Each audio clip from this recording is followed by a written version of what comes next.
नमस्कार प्रिय विद्यार्थियों। आज की क्लास हमारी बहुत ही महत्वपूर्ण, क्योंकि आज की क्लास में ह्यूमनोलॉजी एंड एनरोलमेंट स्टडीज़ के हम 300 MCQ लेके आ चुके हैं। ये हमारी बच्चों वन शॉट की क्लास है। कल आपका कानपुर विश्वविद्यालय का पेपर लगा हुआ है, BSc और जो है BBA का, और उसके बाद जो है 12 तारीख को जो कि BA और BCom का पेपर लगा हुआ है। तो बहुत ही महत्वपूर्ण रहेगा। यदि आपने अभी तक कुछ भी नहीं तैयार किया है, यही मेरी जो है कंप्लीट आप क्लास देख लोगे, तो मैं गारंटी के साथ कह सकता हूँ कि आपका पूरा का पूरा पेपर, जो कि 100 आपके क्वेश्चन आते हैं, पूरा के पूरे क्वेश्चन आपका इन्हीं से आपका सॉल्व हो जाएगा। क्योंकि इसमें हम बच्चों टोटल हम 300 MCQ आज जो हम करा रहे हैं। ये बच्चों हमारी वन शॉट की क्लास है, इसको ज़रूर आपको देख के जाना है। तो चलेगा ना ज़्यादा समय गवाते हुए सीधे आज की क्लास के माध्यम से हम वन शॉट की क्लास के माध्यम से जो कि टॉप जो 100 क्वेश्चन की श्रृंखला है, इसी को हम करा रहे हैं। सभी विद्यार्थी वीडियो को लाइक करेंगे, साथ में चैनल को भी सब्सक्राइब करेंगे, क्योंकि मैं BA की सभी क्लासें कराता हूँ, ऑल सब्जेक्ट के और ये ऑल सेमेस्टर के, जिसकी मदद से अपने एग्जाम में कम समय में अच्छे मार्क्स जो है ऑब्टेन कर सकते हो। चलेगा यहाँ से बच्चों हम, जो कि इसमें बच्चों आपके 100 क्वेश्चन आएंगे कानपुर विश्वविद्यालय में, जिसमें से आपको 75 ही क्वेश्चन आपको करना पड़ेगा। इसका पहला क्वेश्चन बच्चों देखिएगा कि ओजोन परत का मुख्य कार्य क्या है, आपको ये बताना है। ओजोन परत का कार्य क्या रहता है? ओजोन परत का कार्य रहता है कि पराबैंगनी जो किरणें हैं जो पृथ्वी पर आती हैं उनको रोकना ओजोन परत का कार्य रहता है। इसमें का सी ऑप्शन पूर्णतः राइट होगा। अगला क्वेश्चन भी आपका है, जो कि 2 नंबर क्वेश्चन आपका है कि तृतीयक जो है चरण का उपभोक्ता कौन है, आपको बताना है। देखो, तृतीयक उपभोक्ता सबसे पहले उत्पादक क्या होते हैं? आपके पेड़ पौधे घास फूस जो होते हैं उत्पादक होते हैं। प्राथमिक उपभोक्ता की हम बात करें, प्राथमिक की, ठीक है, तो प्राथमिक में आपके जैसे गाय आपकी आ गई, बकरी आपकी आ गई, ठीक है, बकरी आपकी आ गई, ठीक है, तो ये प्राथमिक आपके उपभोक्ता हो जाएंगे। कौन से हैं प्राथमिक उपभोक्ता? यदि हम द्वितीयक की बात करें, द्वितीयक उपभोक्ता कौन होते हैं भैया? द्वितीयक उपभोक्ता में आपके जैसे कि जो प्राथमिक वालों को खाते हैं। द्वितीयक में आपके जैसे हम कह सकते हैं कि द्वितीयक में आपके जो है जैसे कि जो मेढक है, ये जो है कीड़े मकोड़ों को जो है ये मेढक खाता है। जैसे कि मैं द्वितीयक उपभोक्ता में आपके जो आते हैं, इसमें मेढक आते हैं, मेढक और जो है कीड़े मकोड़े आपके द्वितीयक उपभोक्ता में आते हैं। तृतीयक उपभोक्ता में कौन आते हैं भैया? तृतीयक उपभोक्ता की हम बात करें, तृतीयक में आपके जैसे कि सांप आपका आ गया। सांप किसको खाता है कहोगे? जो है मेढक को खाता है, सांप इसमें आ गया, ठीक है, ये क्या है? तृतीयक उपभोक्ता है, ठीक है। तो इस तरह से इसमें का जो राइट हो जाएगा सांप। तो इसमें का जो राइट आपका विकल्प रहेगा, इसमें का हो जाएगा तीसरा ऑप्शन यानी सी ऑप्शन। फिर आपका अगला जो क्वेश्चन आपका दिया हुआ है, 3 नंबर आपका क्वेश्चन है कि पारिस्थितिकी तंत्र का प्रयोग सर्वप्रथम किसने किया था? पारिस्थितिकी मतलब जो है इकोसिस्टम। इकोसिस्टम शब्द का प्रयोग सबसे पहली बार किसने किया था? तो कहोगे एजी टेंसले ने किया था। किसने किया था? एजी टेंसले ने किया था। इसमें का जो राइट आपका हो जाएगा दूसरा ऑप्शन। कब किया था? एग्जाम में क्वेश्चन बनता है तो 1935 में किया था। कब किया था? 1935 में पहली बार किया था इन्होंने। फिर है 4 नंबर क्वेश्चन कि पर्यावरणीय जो है नीति शास्त्र के अंतर्गत जो है आता है। तो पर्यावरण नीति शास्त्र के अंतर्गत जो है पर्यावरण का संरक्षण भी आता है, उसकी सुरक्षा भी आती है और उस पर नियंत्रण भी आता है, प्रदूषण नियंत्रण भी। इसमें का डी होगा उपरोक्त के सभी। अगला क्वेश्चन भी आपका कि ओजोन परत के क्षय का मुख्य कारण क्या है? देखो, ओजोन परत जो कि जो पतली होती जा रही है, क्षय उसका हो रहा है, इसमें सबसे ज़्यादा जो गैस भूमिका निभाती है क्लोरोफ्लोरोकार्बन निभाती है, ठीक है, इसमें का पहला। अगला क्वेश्चन भी आपका है कि वाहन उत्सर्जन में जो है मुख्य प्रदूषक क्या होता है? जो आपके जो वाहन होते हैं यातायात के, जैसे कि गाड़ी, बाइक, चारपहिया, 4 व्हीलर, तो इसमें जो है जो उत्सर्जन होता है मुख्य प्रदूषक, उसमें कौन सा होता है आपको बताना है। तो इसमें जो है CO होता है, कार्बन मोनोऑक्साइड, इसमें का पहला, ये मुख्य है, ठीक है, ये मेन जो है पोल्यूशन है। तो इसमें का जो राइट आपका विकल्प रहेगा पहला ऑप्शन पूर्णतः आपका राइट हो जाएगा। अगला क्वेश्चन भी आपका है 7 नंबर कि वन संरक्षण अधिनियम जो कि 1980 को जो है ये लागू हुआ था, ठीक है, तो कब ये लागू हुआ था पूरी आपको इसमें जो है डिटेल आपको बताना है। तो ये लागू हुआ था 25 अक्टूबर 1980 को, ठीक है। कब लागू हुआ था? 25 अक्टूबर 1980 को इसको लागू किया गया था। इसमें का डी। हिंदू दर्शन किस जो है ग्रंथों के अधिकार को जो है कह सकते हो, अधिकार को जो है मानते हैं, ठीक है, वेद को।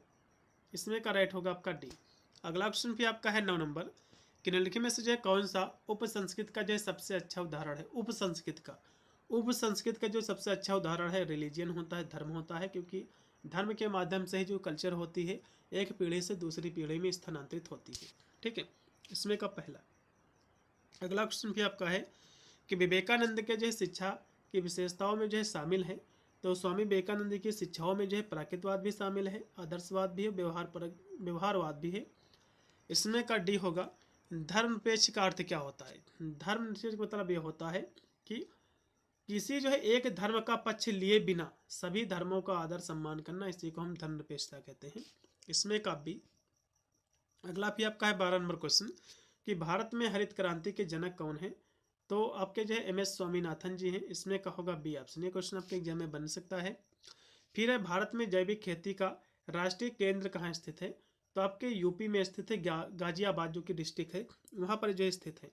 ठीक है, कहाँ स्थित है, गाजियाबाद में स्थित है, यूपी में, पहला ऑप्शन इसमें का। फिर है 14 नंबर कि सांस्कृतिक जो है निम्नलिखित में से जो है सभी को छोड़कर जो है, मतलब जो इसमें से कौन सी जो है कल्चर सभी को छोड़कर है। देखो साझा जो कि कल्चर जो होती है साझा होती है, ये भी है, पीढ़ी के बीच जो है हस्तांतरित भी होती है एक पीढ़ी से दूसरी पीढ़ी में, और व्यवस्थित भी होती है। असंगठित ये इसको छोड़कर ये सभी इसमें के जो है कल्चर ही हैं। ठीक है, फिर है 15 नंबर क्वेश्चन कि जैविक खेती का महत्व और लाभ क्या है, आपको ये बताना है। देखो जैविक जो खेती होती है उसमें कोई भी रसायन इस्तेमाल नहीं होता, जैसे कि कीटनाशक वगैरह इसमें नहीं छोड़ा जाता है, और ये जो है पर्यावरण के अनुकूल है, और मिट्टी को जो है जो उसका स्वास्थ्य होता है वो भी इससे बढ़ता है। ये सभी इसकी जो है कह सकते हो लाभ या विशेषता है। फिर है 16 नंबर क्वेश्चन कि मनुष्य के लिए आवश्यक है लेकिन पूर्ण नहीं। देखो मनुष्य के लिए आवश्यक है लेकिन पूर्ण नहीं, क्योंकि जो भौतिक जो सुविधाएं होती है मनुष्य के लिए आवश्यक तो हैं लेकिन पूर्ण नहीं है। इसमें का बी होगा सह अस्तित्व का अर्थ क्या होता है, तो सह अस्तित्व ही होता है। ठीक है, इसमें का पहला। 18 नंबर आपका क्वेश्चन है कि विश्वास और ज्ञान के दार्शनिक अध्ययन को किस नाम से जाना जाता है, तो यहाँ पर ज्ञान की बात आएगी तो ज्ञान मीमांसा इसको कहेंगे। इसमें का भी। अगला क्वेश्चन भी आपका मानवीय मूल्य आवश्यक है, तो स्वयं के साथ सद्भाव में रहने के लिए, इसमें का पहला होगा। फिर 20 नंबर क्वेश्चन है कि खतरे वाले जंतुओं को सुरक्षा के लिए एक अलग देख रेख इकाई में रखा जाता है, उसे जो है कहा जाता है। देखो यहाँ से दो चीज़ें मैंने आपको पढ़ाई थी जो फर्स्ट पेपर मैंने अपलोड किया है। मैंने कहा था कि किसी जो है जानवर को यदि उसी के आवास में संरक्षण करोगे, ठीक है, मतलब जो जंगल में रह रहा है जहाँ पर जानवर, उसी के आवास में उसका संरक्षण कर दो, उसको बचाओ, सारी सुविधाओं वहाँ पर दे दो, तो उसको भैया में इन सीटू कहेंगे। क्या कहेंगे, इन सीटू कहेंगे।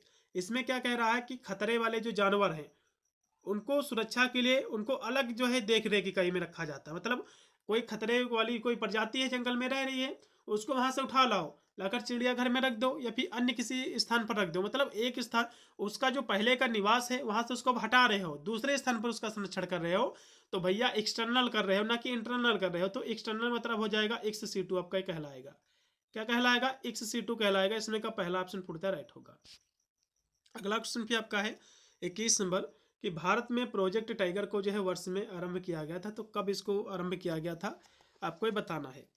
तो इसको जो प्रारंभ किया गया था 1973 को। ठीक, इसमें करेक्ट होगा आपका डी ऑप्शन। अगला क्वेश्चन भी आपका कि भारतीय शोध संस्थान मैत्री स्थित है, ये कहाँ स्थित है, तो भैया अंटार्कटिका में स्थित है। इसमें करेक्ट होगा आपका डी। भारत का विशाल जो है मरुस्थल कौन सा है, तो थार जो मरुस्थल है भारत का सबसे विशाल मरुस्थल है। इसमें का सी ऑप्शन है कि भारत का वह प्रदेश जो 1% में सबसे अधिक जो है आच्छादित है, तो सबसे अधिक जो 1% यदि किसी राज्य में है तो मध्य प्रदेश में है। ठीक है, इसमें का डी है सिंधु जल समझौता, ये किसके मध्य हुआ था। सिंधु जल जो समझौता है आपने अभी न्यूज में पढ़ा भी होगा, जब पहलगाम जो कह सकते हो दुर्घटना हुई थी पहलगाम के, तो आपने इसके बारे में जरूर न्यूज वगैरह में सुना होगा। तो सिंधु जल समझौता जो है ये भारत और पाकिस्तान के मध्य समझौता हुआ था। ठीक है, ये पानी को लेकर हुआ था समझौता। अब ये जो समझौता कब हुआ था फर्स्ट बार, ठीक है, तो एग्जाम में क्वेश्चन बनता है। तो ये समझौता हुआ था 19 सितंबर, कब हुआ था, 19 सितंबर 1960 को ही हुआ था। कब हुआ था भैया, 19 सितंबर 1960 को ये समझौता हुआ था। अगला क्वेश्चन देखिएगा कि भारत में जो स्वच्छ जल की उपलब्धता सबसे अधिक है, तो भारत में स्वच्छ जल की उपलब्धता यदि है, ठीक है, या फिर कह सकते हो कि सबसे स्वच्छ जल की उपलब्धता सबसे अधिक है। तो स्वच्छ जल देखो, जैसे कि सिंचाई वगैरह में सबसे ज़्यादा जल उपयोग होता है, ठीक है, उसमें हो सकता है सबसे अधिक जल वही में। लेकिन स्वच्छ जल जो है घरेलू उपयोग में भी लाया जाता है, लेकिन सबसे अधिक की बात करा तो सिंचाई का भी जो पानी होता है वो भी एकदम फ्रेश ही होता है, ज़मीन के नीचे से ही निकाला जाता है। तो इसलिए सबसे ज़्यादा उपयोग जो है सिंचाई के कार्य में होता है, इसमें कब भी। फिर आपका 27 नंबर क्वेश्चन है कि विश्व के जो है जल संकट के लिए सबसे अधिक जो है जिम्मेदार क्या है। तो विश्व में जो जल संकट है उसके लिए सबसे ज़्यादा अधिक जिम्मेदार है तो भैया खुद मानव है, मनुष्य की पॉपुलेशन है, उसकी जनसंख्या वृद्धि है, वही उसके लिए जो है संकट का कारण बनी हुई है। तो इसमें का जो रेट हो जाएगा पॉपुलेशन ग्रोथ। अगला क्वेश्चन भी आपका है कि जय जवान जय किसान, ये भैया स्लोगन किसने दिया था, ये नारा किसने दिया था। तो कहोगे लाल बहादुर शास्त्री ने दिया था। किसने दिया था, लाल बहादुर शास्त्री ने दिया था। कब दिया था, 1965 में। 1965 में दिया था, जब भारत और पाकिस्तान के जब युद्ध चल रहा था। तो लाल बहादुर शास्त्री ने भारतीय जो नौजवान थे उनका मनोबल बढ़ाने के लिए और भारतीय जो किसान थे उनका दोनों को मनोबल बढ़ाने के लिए उन्होंने जय जवान जय किसान का स्लोगन मतलब नारा दिया था, ठीक है। अगला क्वेश्चन देखिएगा जो कि 29 नंबर क्वेश्चन है कि ब्लू बेबी सिंड्रोम, ये रोग जो उत्पन्न होता है, ठीक है, किसके द्वारा उत्पन्न होता है भैया, तो जो है नाइट्रेट प्रदूषण के द्वारा। इसमें का डी है ऊर्जा का सबसे अच्छा स्रोत क्या है। देखो इसमें कह रहा कि एक क्लीनर सोर्सेस, क्लीनर मतलब होता है एक स्वच्छ ऊर्जा का स्रोत क्या है।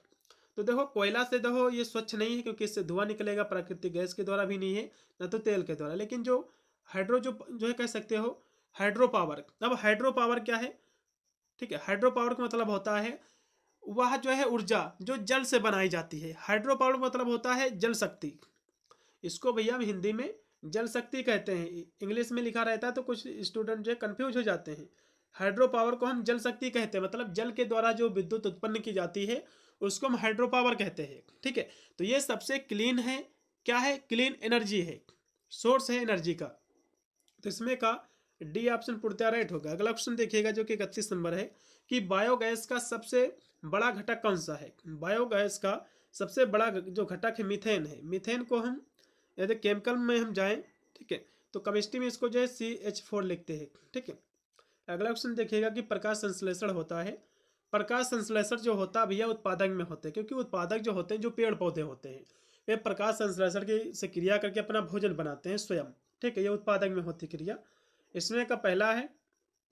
फिर आपका 33 नंबर क्वेश्चन है 1982 में भारत में रामसार साइट के रूप में जो है पहचान प्राप्ति हुई है, ठीक है।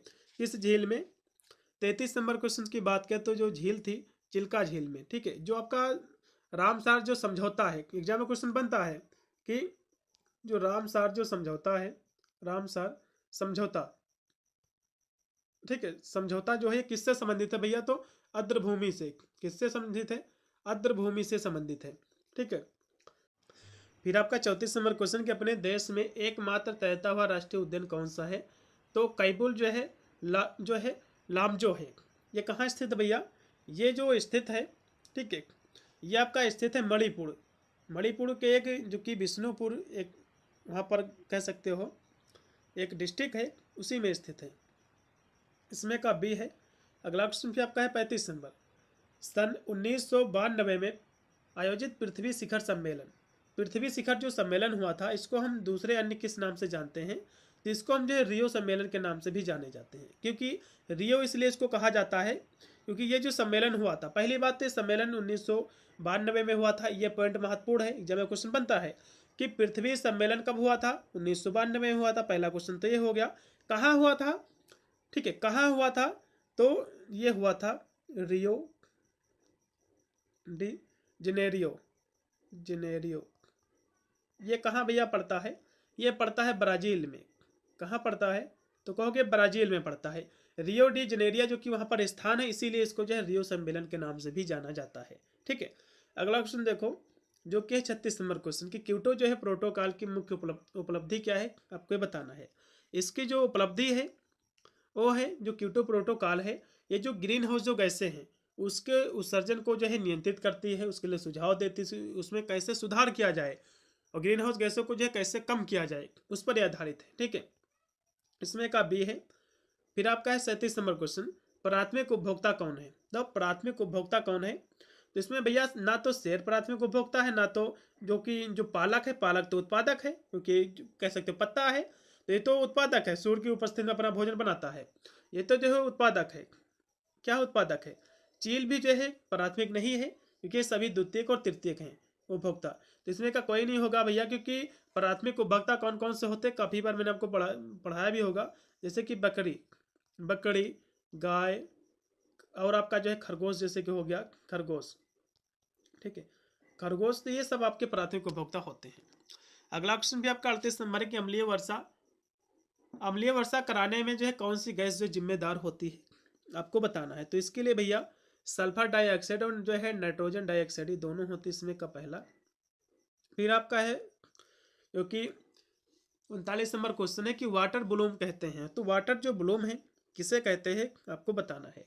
तो पानी की सतह पर शैवालों का जो कह सकते हो फैलाव होता है, इसी को कहते हैं। इसमें कहोगे आपका डी। 40 नंबर क्वेश्चन के निम्नलिखित में से कौन सा जो है पर्यावरणीय अध्ययन के क्षेत्र में नहीं आता। देखो पर्यावरण के अध्ययन के क्षेत्र में कौन सा नहीं आता, तो इसमें भूमंडल भी आता है, वायुमंडल भी आता है और जलमंडल भी आता है, लेकिन सौर मंडल इसमें नहीं आता है बच्चों। इसमें का सी ऑप्शन राइट होगा। अगला ऑप्शन भी आपका है 41 नंबर, किसकी जो है मापक इकाई जो है डेसिमल। तो डेसिमल से हम क्या मापते हैं भैया, तो कहोगे साउंड हम मापते हैं। साउंड मतलब होता है ध्वनि, इसमें का डी होगा। 42 नंबर क्वेश्चन की जिला जो है पर्यावरण समितियों का अध्यक्ष जो है कौन होता है। तो जिला की बात करा भैया तो डिस्ट्रिक्ट मजिस्ट्रेट ही होगा, जिलाधिकारी ही होगा, इसमें का डी। 42 नंबर क्वेश्चन का डी। फिर आपका 43 नंबर क्वेश्चन है कि WHO का फुल फॉर्म क्या है, इसकी स्थापना कहाँ हुई, ठीक है, और कब हुई है, ये सब कुछ मैंने आपको पढ़ाया है। WHO सभी विद्यार्थी बताने का प्रयास करेंगे। WHO वर्ल्ड हेल्थ ऑर्गेनाइजेशन, इसकी स्थापना की बात करें तो 7 अप्रैल 1948 को इसकी स्थापना हुई थी। कहाँ हुई थी भैया, कहाँ हुई थी, स्विट्जरलैंड में। अब स्विट्जरलैंड में कहाँ हुई थी भैया, तो कहोगे जिनेवा में। जिनेवा वहाँ का एक राज्य है या फिर डिस्ट्रिक्ट हो सकता है, शायद मैं अभी गया तो हूँ नहीं, लेकिन जिनेवा स्विट्जरलैंड में इसकी स्थापना हुई थी, ठीक है। अगला क्वेश्चन देखो 44 नंबर है कि बायोलॉजिकल जो है सुपरमार्केट के रूप में जो है समानता जाना जाता है, तो क्या जाना जाता है, तो जो है वेटलैंड जाना जाता है, इसमें का बी ऑप्शन। 44 नंबर क्वेश्चन का बी। अगला क्वेश्चन भी आपका कि विश्व जो है वेटलैंड दिवस जो है मनाया जाता है। देखो वेटलैंड दिवस क्या होता है, ये होता क्या है, इसको हिंदी में समझो पहले, नहीं तो आपको समझ में कुछ नहीं आएगा। इसको हम जो है आर्द्र भूमि कहते हैं। क्या कहते हैं, आर्द्र भूमि। वेटलैंड का मतलब होता है कि आर्द्र भूमि, मतलब जो है विश्व आर्द्र भूमि दिवस कब मनाया जाता है, ठीक है। तो कब मनाया जाता है, तो कहोगे भैया 2 फरवरी को। कब मनाया जाता है, कहोगे 2 फरवरी को मनाया जाता है, इसमें का बी ऑप्शन राइट होगा। फिर आपका है 46 नंबर क्वेश्चन कि हवा में मौजूद सबसे अधिक जो प्रदूषक क्या होता है, कौन सा इसमें का है। तो सबसे अधिक जो प्रदूषक है हवा में वो CO है, कार्बन मोनोऑक्साइड, इसमें का पहला लगाओ। फिर आपका है कि शहर में वायु प्रदूषण का सबसे बड़ा स्रोत क्या है, तो ऑटोमोबाइल्स है, इसमें का जो राइट आपका होगा सी है। फिर है जल प्रदूषण जो है उत्पन्न किया जाता है। तो जल प्रदूषण जो उत्पन्न होता है, आपने देखा होगा जो उर्वरक प्रयोग की जाती है खेतों वगैरह में इस तरह से, तो उसके द्वारा जल प्रदूषण ज़्यादा होता है, ठीक है, फर्टिलाइजेशन के द्वारा, इसमें का होगा बी नहीं सॉरी सी। फिर है 49 नंबर क्वेश्चन की विकिरण के संपर्क में अधिक समय तक मानव शरीर के जो है रहने से क्या जो है उत्पन्न होता है, आपको बताना है, ठीक है। तो इसको जो है क्या उत्पन्न होता है, तो ल्यूकीमिया जो उत्पन्न हो सकता है, इसमें का डी। MIC क्या है भैया, इसको समझो। MIC का फुल फॉर्म होता है, ठीक है, ये जो गैस है जो है मिथाइल आइसोसाइनाइड, जो कि भोपाल की गैस, भोपाल मतलब मध्य प्रदेश अपने भारत में ही, जो कि 1984 में एक घटना हुई थी, वहाँ पर गैस रिसाव हुआ था, हजारों लोगों की जान गई थी। तो ये MIC क्या है, ये जो है भोपाल गैस ट्रेजरी है, जो कि यही गैस उसमें निकली थी, इसका फुल फॉर्म होता है मिथाइल आइसोसाइनाइड, ठीक है। चलेगा अगला ऑप्शन देखो, जो कि आपका 51 नंबर की कौन सी फसल जो है मृदा में वायुमंडलीय नाइट्रोजन को बढ़ाती है। देखो कौन सी फसल जो है नाइट्रोजन को बढ़ाती है वायुमंडल में, जो चना होती है, चना की जो खेती होती है, ये नाइट्रोजन का जो है प्रतिशत को इंक्रीज करती है, इसमें का सी होगा। फिर 52 नंबर क्वेश्चन है कि निम्नलिखित में से जो है कौन सी गैस वायुमंडल में जो है नहीं पाई जाती है। कौन सी गैस जो है वायुमंडल में नहीं पाई जाती है, आपको ये बताना है। तो देखो आंसू जो गैस होती है ये नहीं पाई जाती है, ठीक है, क्योंकि कार्बन डाइऑक्साइड भी पाई जाती है, जलवाष्प भी है और हीलियम भी, लेकिन आंसू गैस नहीं पाई जाती है। इसमें का डी है। फिर है विश्व में कुल महाद्वीपों की संख्या भैया 7 है, सभी को पता भी होगा, ठीक है। कितने हैं? 7 महाद्वीप हैं। फिर है पारिस्थितिकी तंत्र। पारिस्थितिकी मतलब इकोलॉजी। इकोलॉजी शब्द जो है की उत्पत्ति किन 2 शब्दों से हुई है, यह क्वेश्चन जान लेना काफी महत्वपूर्ण है। और इकोलॉजी जो शब्द है इसका प्रयोग सर्वप्रथम किसने किया है, ये भी क्वेश्चन एग्जाम में बन सकता है। मैंने आपको इकोसिस्टम शब्द मैंने आपको बताया था। देखो कभी कभी बच्चे क्या होते हैं, इकोसिस्टम इकोसिस्टम ठीक है, इकोसिस्टम और इकोलॉजी शब्द में थोड़ा सा कंफ्यूज हो जाते हैं। तो इकोसिस्टम के भैया खोजकर्ता अलग हैं, प्रयोग करने वाले अलग हैं, और इकोलॉजी शब्द का प्रयोग करने वाले अलग हैं, ठीक है। इकोसिस्टम को सर्वप्रथम जो है एजी टेंसले ने प्रयोग किया था। किसने? एजी टेंसले ने, ठीक है। जबकि इकोलॉजी शब्द का जो है प्रयोग किसने किया था सर्वप्रथम, तो कहोगे अर्नेस्ट हैकल ने। किसने किया था? अर्नेस्ट हैकल ने। किसने किया था भैया? अर्नेस्ट हैकल ने, ठीक है। कब किया था? 1800 कब किया था? 1866 को। कब किया था? 1866 को किया था, ठीक है। जबकि इकोसिस्टम शब्द का जो इनका प्रयोग किया था इन्होंने 1935 में किया था, एजी टेंसले ने। तो ये बिंदु जो है आपको याद रखना है, एग्जाम में काफ़ी स्टूडेंट कंफ्यूज होते हैं इसी को लेकर, ठीक है। तो यहाँ से इसको समझो, इकोलॉजी जो शब्द है इसकी उत्पत्ति किन 2 शब्दों से हुई है। पहली बात, इकोलॉजी जो शब्द है ये ग्रीक भाषा के 2 शब्दों से मिलकर बना हुआ है। कौन से शब्द से? ग्रीक भाषा के 2 शब्द हैं। कौन कौन से शब्द भैया? ओइकोस प्लस जो है लोगस, ये 2 शब्दों से मिलकर बना हुआ है, ठीक है। आइकोस, आइकोस का मतलब क्या होता है? आइकोस मतलब होता है घर। घर मतलब जो होता है जहाँ पर आप रहते हो, घर। लोगस का मतलब होता है स्टडी, मतलब अध्ययन। तो अब कह सकते हो जहाँ पर आप रहते हो उसका अध्ययन, इसी को हम जो इकोलॉजी कहते हैं, ठीक है। इस शब्द का प्रयोग सबसे पहले अर्नेस्ट हैकल ने किया था। किसने? हैकल ने किया था, ठीक है। चलिए अगला क्वेश्चन देखो, जो कि है आपका 55 नंबर, कि विश्व जल दिवस कब मनाया जाता है? आपके एग्जाम में क्वेश्चन बनेगा। विश्व जल दिवस भैया 22 मार्च को मनाया जाता है। कब मनाया जाता है? कहोगे 22 मार्च को। इसमें का पहला राइट है। अगला भी क्वेश्चन आपका, इको जो है टूरिज्म क्या है? इको टूरिज्म मतलब ये होता है कि जो है नेचर बेस्ड टूरिज्म, मतलब जो प्राकृतिक आधारित जो पर्यटन होता है उसी को कहते हैं। इसमें का डी। फिर है नंदन कानन चिड़ियाघर, ये किसके लिए भैया प्रसिद्ध है? तो जो कह सकते हो जो नंदन जो कानन चिड़ियाघर भैया ये सफ़ेद बाघ के लिए प्रसिद्ध है। किसके लिए? सफ़ेद व्हाइट टाइगर के लिए है। वेद कितने प्रकार के होते हैं भैया? तो वेद 4 प्रकार के होते हैं, सभी लोग भली भांति जान भी रहे होंगे, नहीं जान रहे हैं तो जान लो। पहला होता है ऋग्वेद, सबसे पुराना वेद है, ठीक है। सामवेद, अर्थवेद और यजुर्वेद, ठीक है। 4 प्रकार के होते हैं। अगला क्वेश्चन भी आपका है कि विश्व खाद्य दिवस जो है मनाया जाता है, ये कब मनाया जाता है? विश्व खाद्य दिवस ये जो मनाया जाता है बच्चों 16 अक्टूबर को 16 अक्टूबर को मनाया जाता है। सबसे इसकी स्थापना कब हुई थी? 1945 में, ठीक है, 16 अक्टूबर को। इसमें का पहला। अगला भी आपका 60 नंबर क्वेश्चन की अपघटक किस श्रेणी में आते हैं? तो अपघटक जो होते हैं पहले उत्पादक होते हैं, उत्पादक, फिर है उपभोक्ता आते हैं। उपभोक्ता में प्राथमिक उपभोक्ता, द्वितीयक उपभोक्ता, तृतीयक उपभोक्ता आते हैं, ठीक है। लास्ट में आपके आते हैं अपघटक। तो इसमें भी अपघटक में आपके जो है शैवाल, जीवाणु, कवक, ये सब आते हैं। उत्पादक में पेड़ पौधे, और उपभोक्ता में जो होते हैं जो कह सकते हो इसमें गाय, बकरी, हिरन सब इसमें आ जाते हैं, शेर वगैरह, एक दूसरे को खाते खाते कह सकते हो श्रृंखला बनाते हैं। तो ये दोनों भैया जो कि अपघटक, इसलिए इसमें का सी है। हिरोशिमा पर जो है हिरोशिमा दिवस कब मनाया जाता है? हिरोशिमा दिवस मतलब ये होता भैया जब हिरोशिमा पर बम गिराए गए, तभी ये दिवस के रूप में मनाया जाता है। सिंपल सी परिभाषा, ठीक है। तो भैया कब बम गिरे थे? तो कहोगे 6 अगस्त 1945 को बम गिरे थे। तो इसमें कौन सा भैया? डी ऑप्शन राइट है, 6 अगस्त 1945। नामिम गंगे परियोजना का जो प्रारंभ किसने किया था भैया? नामिम गंगे परियोजना, इसकी शुरुआत भैया नरेंद्र मोदी ने किया था। नरेंद्र मोदी ने किया था। कब किया था? एग्जाम में क्वेश्चन बनता है। नामिम गंगे परियोजना कब बनी थी? इसकी स्थापना कब हुई थी? किसने इसको शुरू किया था? नरेंद्र मोदी जी ने किया था। कब किया था? 2014 में। ठीक है। अगला क्वेश्चन भी आपका है कि सदाबहार वन में जो है वर्षा की सीमा क्या है? तो इसमें भैया वर्षा की जो सीमा है 200 सेंटीमीटर वर्षा से जो अधिक होती है। इसमें का बी होगा।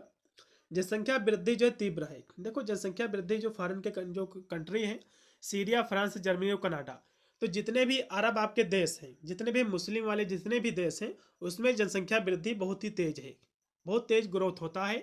चाहे भारत में प्रतिशत चाहे हो मुसलमानों का, या फिर पाकिस्तान में हो, फिर अरब किसी भी कंट्री में हो, तो जहाँ पर अरब कंट्री है के मतलब जहाँ पर मुस्लिम की आबादी जिस देश में सबसे ज़्यादा है, वहाँ पर पॉपुलेशन जो रेट है वो भी बहुत तेज़ी से बढ़ रहा है। ठीक है। तो इसमें सीरिया जो कि अरब कंट्री है, टोटल जो है जो कि मुस्लिम देश है, तो इसमें जनसंख्या की जो वृद्धि है तीव्र है। ठीक है। अगला क्वेश्चन देखो जो कि 65 नंबर है। सर्वाधिक जो है मानव जनसंख्या वाला देश क्या है? तो भैया जनसंख्या सबसे ज़्यादा जो है भारत में हो गई है। अभी जो कोरोना नहीं आया था तो उससे पहले चीन की थी। कोरोना में जो कि चीन के काफ़ी लोग मारे भी गए, मतलब मर गए, सॉरी। तो इसी कारण जो है चीन से जनसंख्या थोड़ी वृद्धि उसमें कम हुई, और भारत की जनसंख्या प्रॉपर जो है इसमें ग्रोथ होता जा रहा है। तो इसमें का भारत सबसे नंबर 1 पर हो जाएगा। इसमें का पहला, नदियों की स्वच्छता का काम करने वाले जो संस्था का नाम आपको बताना है। तो नदियों की जो स्वच्छता का जो काम करती है, कौन करता है भैया? ठीक है। तो ये करता है NRPA, जिसको हम कहते हैं राष्ट्रीय नदी कार्य योजना। इसमें का पहला, ठीक है, national river plan of action.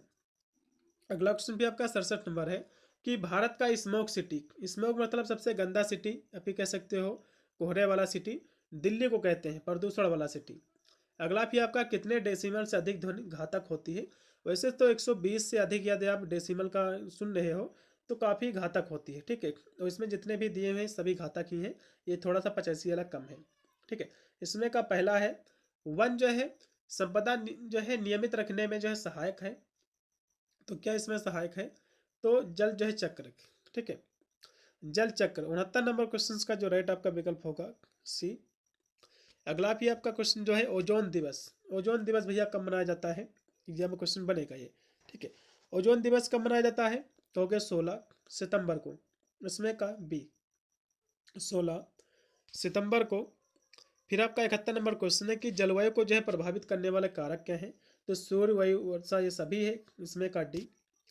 फिर है 1988 की राष्ट्रीय वन नीति के अनुसार कितना जो है वन जो है अवधारण बनाए रखना जो है चाहिए, बनाया जाना जो है आपको बताना है।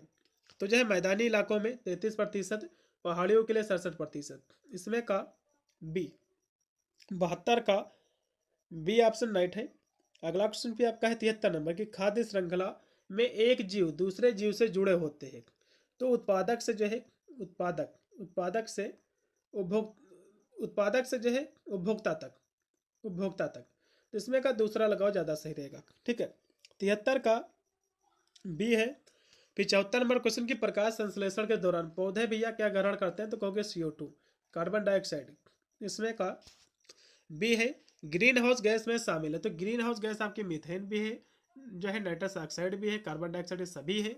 इसलिए इसमें का जो राइट आपका विकल्प रहेगा डी। औद्योगिक दृष्टि से निम्नलिखित में से जो है कौन से वन सर्वाधिक जो है महत्वपूर्ण है? तो औद्योगिक दृष्टि से जो वन सबसे महत्वपूर्ण है भैया, तो वे आपके हैं उष्णकटिबंधीय जो है शुष्क वन। इसमें का बी है। फिर 77 नंबर आपका क्वेश्चन की रेड डेटा बुक, ये क्या है इसके संग्रह में? तो रेड डेटा बुक मतलब रेड मतलब होता है आपातकालीन। अभी ऐसी जो है प्रजातियां जो विलुप्त हो गई हैं उनका इसमें ब्यौरा रखा हुआ है कि ये प्रजातियां इतने साल तक थी, अब अचानक से ख़त्म हो गई, उसका इसमें डिटेल है।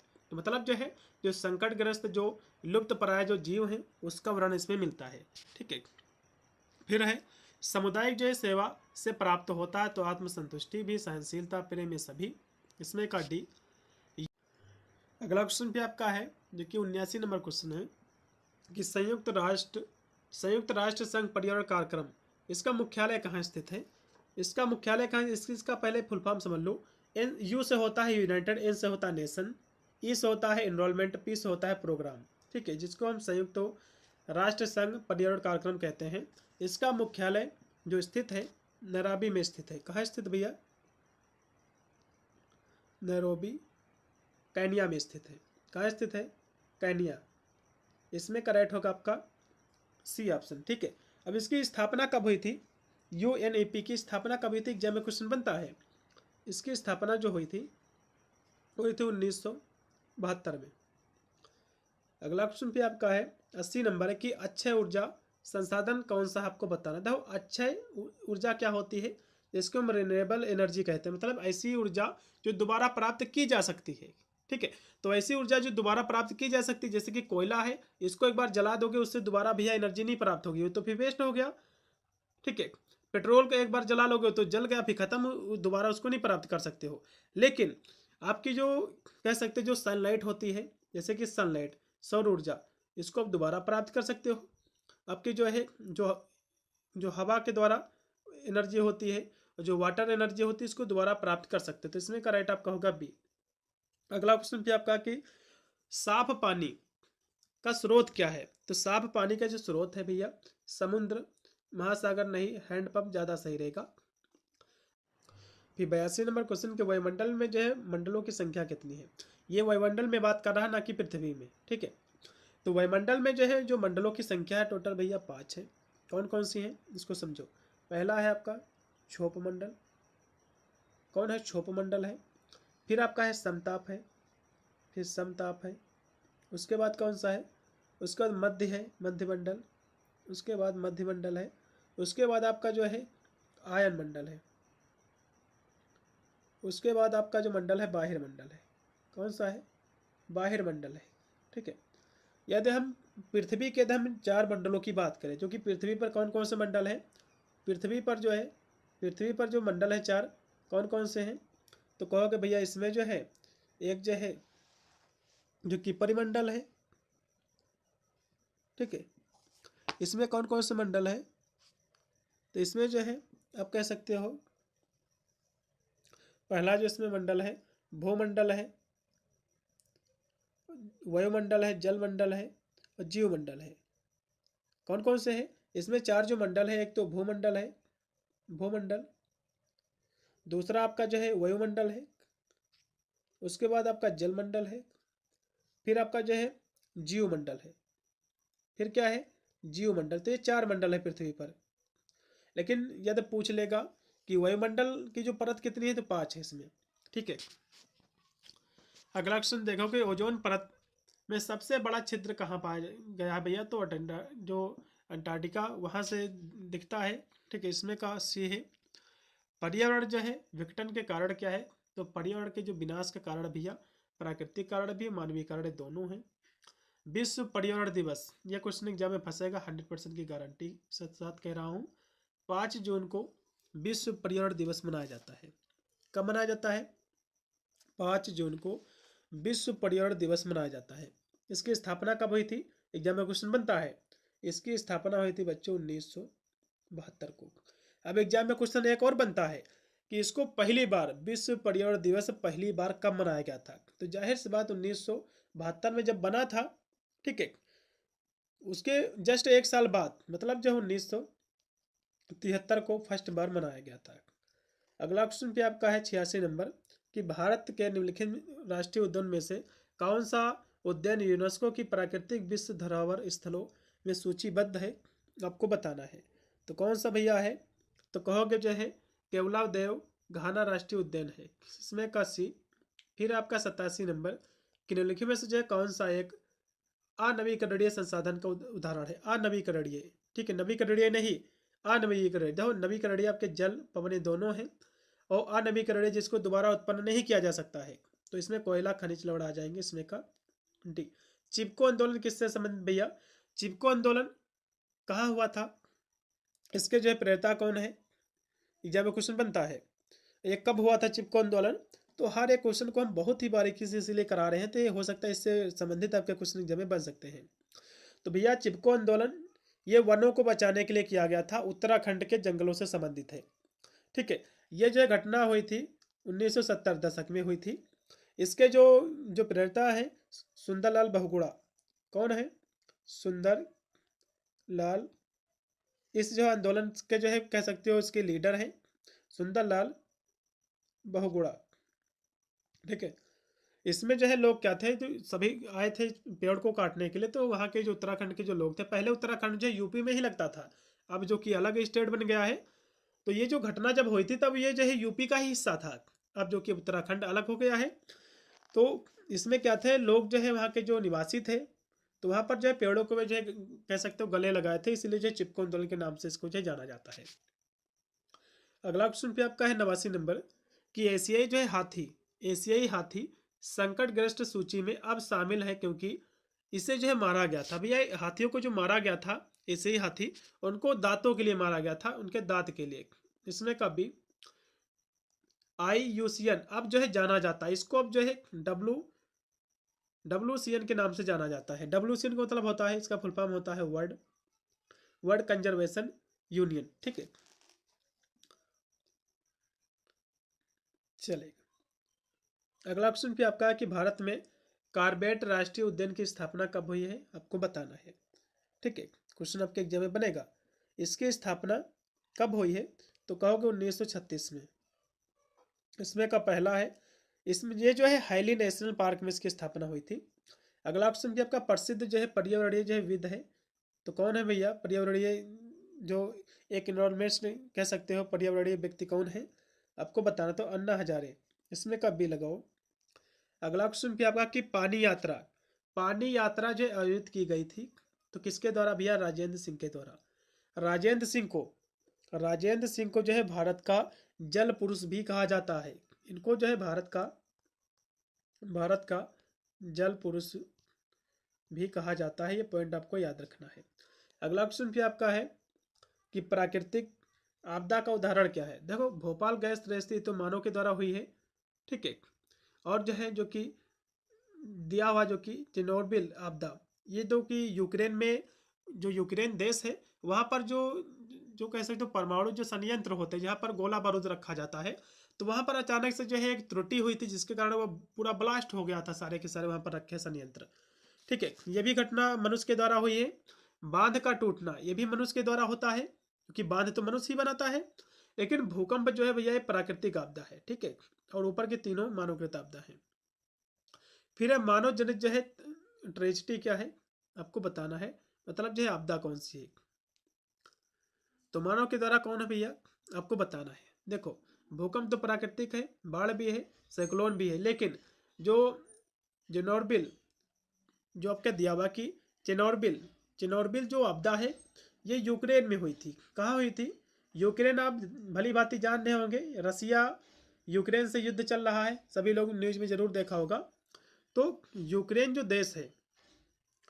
देश है इसमें क्या हुआ, एक बार जो है 1986 की बात है, वहाँ पर जो परमाणु जो संयंत्र थे जिसमें गोला बारूद रखा जाता है, उसमें मानव त्रुटि के द्वारा वहाँ पर विस्फोट हो गया, काफ़ी लोगों की जान भी गई। तो ये जो आपदा है मानवकृत आपदा है, इसमें का सी ऑप्शन राइट रहेगा। एग्जाम में क्वेश्चन बन सकता है कि चेरनोबिल आपदा ये कब हुई थी भैया, तो 1986 को हुई थी, ये भी पॉइंट आपको याद रखना है। ठीक है, अगला क्वेश्चन भी आपका सुनामी आपदा 2014 का परिणाम क्या है, तो इसका जो परिणाम था भूकंप था, इसमें का बी है। फिर है झूम क्या है, तो झूम में जो है एक खेती का प्रकार, एक प्रकार की खेती होती है, इसमें का बी है। ऊर्जा का जो है बड़ा भाग उपभोग जो है किया जाता है, तो ऊर्जा का जो एक बड़ा जो भाग है इसका उपयोग जो है कहाँ किया जाता है उपभोग, तो कहोगे उद्योगों में, इसमें का डी। फिर है आपका 99 नंबर क्वेश्चन कि वह व्यक्ति जो भारत में जल पुरुष के नाम से, अभी मैंने आपको बताया था कि जल पुरुष के नाम से जो है राजेंद्र सिंह को जाना जाता है, इसमें का आपका होगा बी ऑप्शन मेघा पाटेकर जो कि सुंदरलाल बहुगुणा। ठीक है, सुंदरलाल बहुगुणा ये जो कि चिपको आंदोलन से संबंधित है। ठीक है, अगला क्वेश्चन भी आपका किस जो है सरदार सरोवर जो प्रोजेक्ट नदी है ये कहाँ पर स्थित है, किस नदी पर, तो कहोगे जो है नर्मदा नदी पर स्थित है, इसमें का जो राइट होगा आपका डी ऑप्शन। तो ये थे आपके बच्चों 100 आपके क्वेश्चन। अभी हम 200 और भी क्वेश्चन जो कि हम करा रहे हैं उनको भी जल्दी से आपको देख लेना है। इसका पहला क्वेश्चन देखिएगा आपके स्क्रीन पे आ चुका है कि इनमें से जो है किस जीव के खाद्य श्रृंखला के शीर्ष पर होने की सबसे अधिक संभावना होती है, आपको ये बताना है। मतलब जो है आपकी जो खाद्य श्रृंखला होती है जो कि उत्पादक से जो है शुरू होती है, उत्पादक फिर उपभोक्ता, फिर इस तरह से जो है कह सकते हो एक खाद्य श्रृंखला बनती है। ठीक है, तो इसमें जो है सबसे शीर्ष कौन आते हैं आपको बताना है। तो जो प्राथमिक उपभोक्ता होते हैं, फिर जो है द्वितीयक उपभोक्ता होते हैं। तो ये जो उपभोक्ता होते हैं जो कि ये मांसाहारी सबसे ज़्यादा इसमें होते हैं खाद्य श्रृंखला में आपके। तो मांसाहारी जो कि सबसे ज़्यादा शीर्ष पर होते हैं, इनकी संख्या सबसे ज़्यादा होती है। तो शीर्ष पर होने की संभावना किसकी रहेगी, तो कहोगे मांसाहारी। ठीक है, मांसाहारी लोगों की खाद्य श्रृंखला में। उसके बाद अगला इसमें जो क्वेश्चन है 2 नंबर आपका क्वेश्चन की ऊर्जा पिरामिड में किस स्तर पर जो है सबसे कम ऊर्जा जो उपलब्ध होती है आपको बताना है। सबसे कम ऊर्जा जो है किस स्तर पर उपलब्ध होती है आपको बताना है। तो देखो, सबसे पहले उत्पादक आपके आते हैं जो कि पेड़ पौधे, सूर्य की उपस्थिति में अपना भोजन बनाते हैं। उसके बाद प्राथमिक आपके उपभोक्ता आते हैं, जैसे कि हिरन हो गया, खरगोश हो गया। तो ये क्या होते हैं, जैसे कि जो उत्पादक होते हैं उनको खाकर अपना भोजन बनाते हैं। उसके बाद जो प्राथमिक उपभोक्ता होते हैं इनको खाकर द्वितीयक उपभोक्ता अपना भोजन बनाते हैं, जैसे कि खरगोश हुआ, हिरन हुआ। इनको खाकर ये जो है प्राथमिक उपभोक्ता जो होते हैं ये जो है शाकाहारी होते हैं। इनको खाकर फिर जो मांसाहारी प्राणी होते हैं, जैसे कि शेर हो गया, तो ये अपना भोजन बनाते हैं। तो सबसे लास्ट में जो सबसे कम ऊर्जा उपलब्ध होती है वो तृतीयक उपभोक्ता के पास बचती है। इनके पास सबसे कम ऊर्जा जो है बचती है। तो इसमें का डी ऑप्शन पूर्णतः राइट होगा। ठीक है, फिर इसमें है 3 नंबर क्वेश्चन है कि एक जो है पोषी स्तर, एक पोषी स्तर से दूसरे पोषी स्तर पर ऊर्जा हस्तांतरण की जो प्रक्रिया होती है उसको क्या कहा जाता है। उसको हम एनर्जी फ्लो कहते हैं, ऊर्जा प्रवाह कहते हैं। इसमें का बी ऑप्शन पूर्णतः राइट होगा। अगला क्वेश्चन फिर आपका है 4 नंबर कि पारिस्थितिकी तंत्र में ऊर्जा प्रवाह के बारे में, यानी तो है जो कह सकते हैं जो सिस्टम है इसमें जो है ऊर्जा प्रवाह के बारे में कौन सा कथन जो है सत्य है आपको ये बताना है। ठीक है, तो पोषी स्तर पर जो है ऊपर जाने पर ऊर्जा जो है घटती है, तो ये कथन जो है पूर्णतः सत्य है। इसमें का जो राइट आपका विकल्प रहेगा, ठीक है, पूर्णतः राइट रहेगा। उसके बाद आपका है जो कि 5 नंबर क्वेश्चन है कि जनसंख्या वृद्धि का मुख्य प्रभाव जो है पड़ता है। जनसंख्या वृद्धि का मुख्य जो इफेक्ट है किस पर पड़ता है आपको ये बताना है। तो इसका प्रभाव जो पड़ता है पर्यावरण जो है क्षरण पर पड़ता है। इसमें का दूसरा ऑप्शन पूर्णतः राइट होगा। फिर है 6 नंबर क्वेश्चन कि पर्यावरण पर मानव जनसंख्या के प्रभाव को नियंत्रित करने का एक तरीका क्या है आपको बताना है। पर्यावरण पर मानव की जो जनसंख्या बढ़ रही है उसको नियंत्रण करने का तरीका क्या है, तो कहोगे परिवार नियोजन और शिक्षा को जो है बढ़ावा देकर आप जनसंख्या को जो है कंट्रोल कर सकते हो। फिर इसमें है 7 नंबर क्वेश्चन कि उच्च जनसंख्या वृद्धि के कारण एक प्रमुख जो है पर्यावरणीय चिंता क्या है आपको ये बताना है। तो पर्यावरणीय जो चिंता है, जाहिर सी बात है उच्च जनसंख्या वृद्धि का मतलब होता है कि जनसंख्या में काफ़ी तेजी से बढ़ोतरी।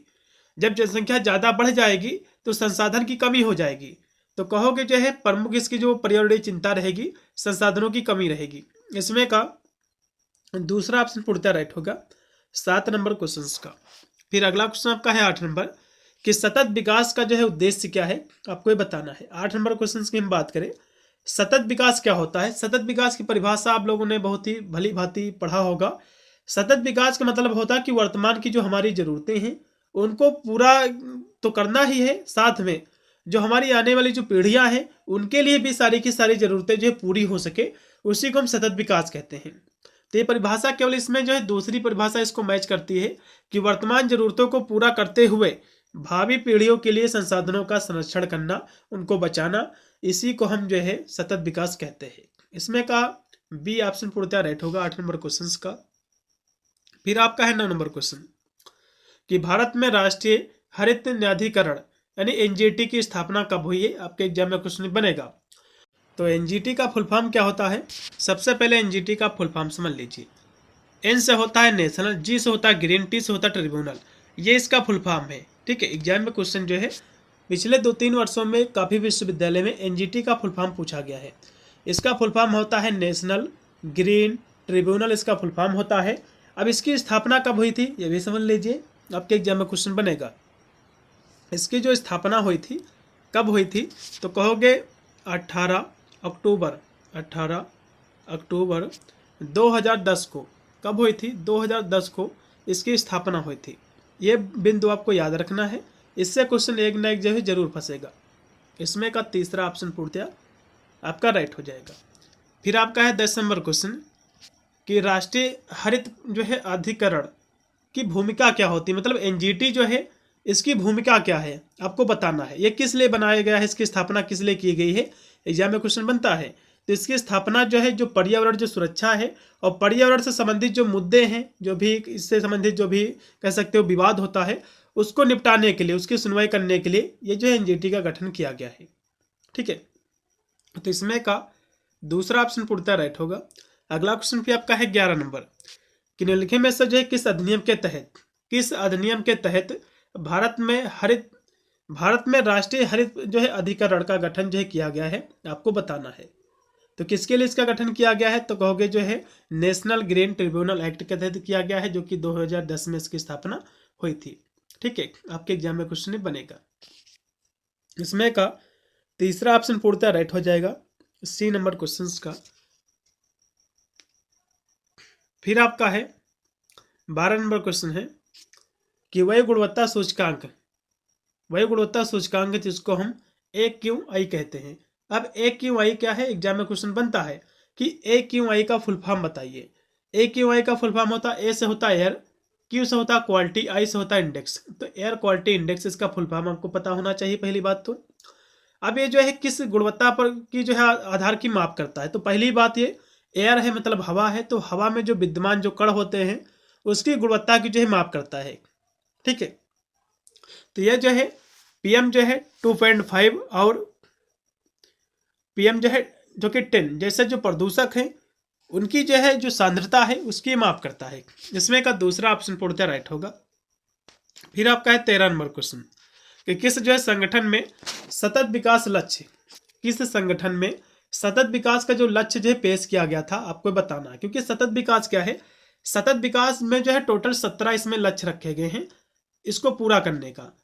कब तक रखे गए हैं, 2030 तक के। इसी 17 लक्ष्य में जैसे कि जो गरीबी है, जो निर्धनता है, जो जल की सुरक्षा है, जल जो है स्वच्छ जल, ये सारी चीजें इसमें जो है सारे के सारे इसमें लक्ष्य जो है रखे गए हैं। इसका उद्देश्य जो है 2030 तक जो है सारी जो भरपाई है, चाहे गरीबी हो अभी अन्य चाहे मुद्दे हो, तो उनको जो है समाप्त करना है, उन पर जो है कह सकते हो उनको जो है पूरा करना है कार्यों को उनको। तो इसका जो है जो लक्ष्य था ये किस देश में पेश किया गया है, किस संगठन में पेश किया गया है, एग्जाम में क्वेश्चन बनता है। तो इसको जो है यूनाइटेड जो नेशन में इसको पेश किया गया था। इसमें का दूसरा ऑप्शन पूर्णतः राइट होगा। 13 नंबर क्वेश्चन का जो राइट आपका विकल्प रहेगा वो रहेगा इसमें का दूसरा ऑप्शन संयुक्त राष्ट्र में। फिर आपका है 14 नंबर क्वेश्चन कि संयुक्त राष्ट्र सतत विकास लक्ष्यों को प्राप्त करने में भारत की जो है भूमिका में शामिल है। तो भारत की जो भूमिका है शिक्षा को लेकर है, स्वास्थ्य को लेकर है और स्वच्छ ऊर्जा को जो है बढ़ावा देना है। भारत का उद्देश्य यही है। इसमें का जो राइट आपका विकल्प रहेगा बी ऑप्शन। 14 नंबर क्वेश्चन का बी है। फिर आपका है 15 नंबर क्वेश्चन कि सतत विकास लक्ष्यों का लक्ष्य किस वर्ष तक जो है सतत विकास हासिल करना है। सतत विकास का जो लक्ष्य रखा गया है जिसमें 17 इसमें लक्ष्य है, तो इसको कब तक पूरा करने का लक्ष्य रखा गया है, ये एग्जाम में क्वेश्चन बनता है। अभी मैंने आपको बताया कि 2030 तक लक्ष्य रखा गया है इसको पूरा करने का। ठीक है, इसमें का दूसरा ऑप्शन पूर्णतः राइट होगा। आपके एग्जाम में क्वेश्चन बनेगा जरूरी है। उसके बाद है आपका 16 नंबर क्वेश्चन कि चक्राकार अर्थव्यवस्था की अवधारणा किस बात पर जो है जोर देती है, आपको ये बताना है। तो ये जो है संसाधनों को पुनर्चक्रित और पुनः उपयोग करके कचरे को कम करने पर जो है जोर देती है। इसमें का पहला ऑप्शन पूर्णतः राइट होगा। फिर है अगला क्वेश्चन आपका जो कि 17 नंबर है कि निम्नलिखित में से जो है कौन सा जलवायु परिवर्तन से निपटने के उद्देश्य से एक राष्ट्रीय समझौता है, आपको बताना है। देखो जलवायु परिवर्तन से निपटने की बात कर रहा है, तो जो पेरिस आपका जो समझौता हुआ था ये इसी के लिए जो है समझौता हुआ था जलवायु परिवर्तन को लेकर। ये पेरिस समझौता मतलब ये जो है फ्रांस में समझौता हुआ था। पेरिस मतलब फ्रांस, तो फ्रांस में एक समझौता हुआ था क्योंकि जलवायु परिवर्तन को लेकर हुआ था। ठीक है, तो इसमें का जो राइट आपका विकल्प रहेगा वो आपका हो जाएगा इसमें का पहला ऑप्शन। अब एग्जाम में क्वेश्चन और भी बनता है, जैसे कि पेरिस समझौता जो कब हुआ था। हम हर एक क्वेश्चन को बहुत ही बारीकी से लेके आए हुए हैं। ठीक है, वैसे तो हम चाहे तो इसकी जो है PDF बनाकर उसमें जो है टिक लगाकर हम जो है ऊपर कह सकते हो टेलीग्राम पर भी डाल सकते थे, लेकिन उस तरह से आपको हर एक बिंदुओं का इतनी सही से पता आपको नहीं चल पाएगा, इसीलिए जो है क्लास करानी पड़ती है।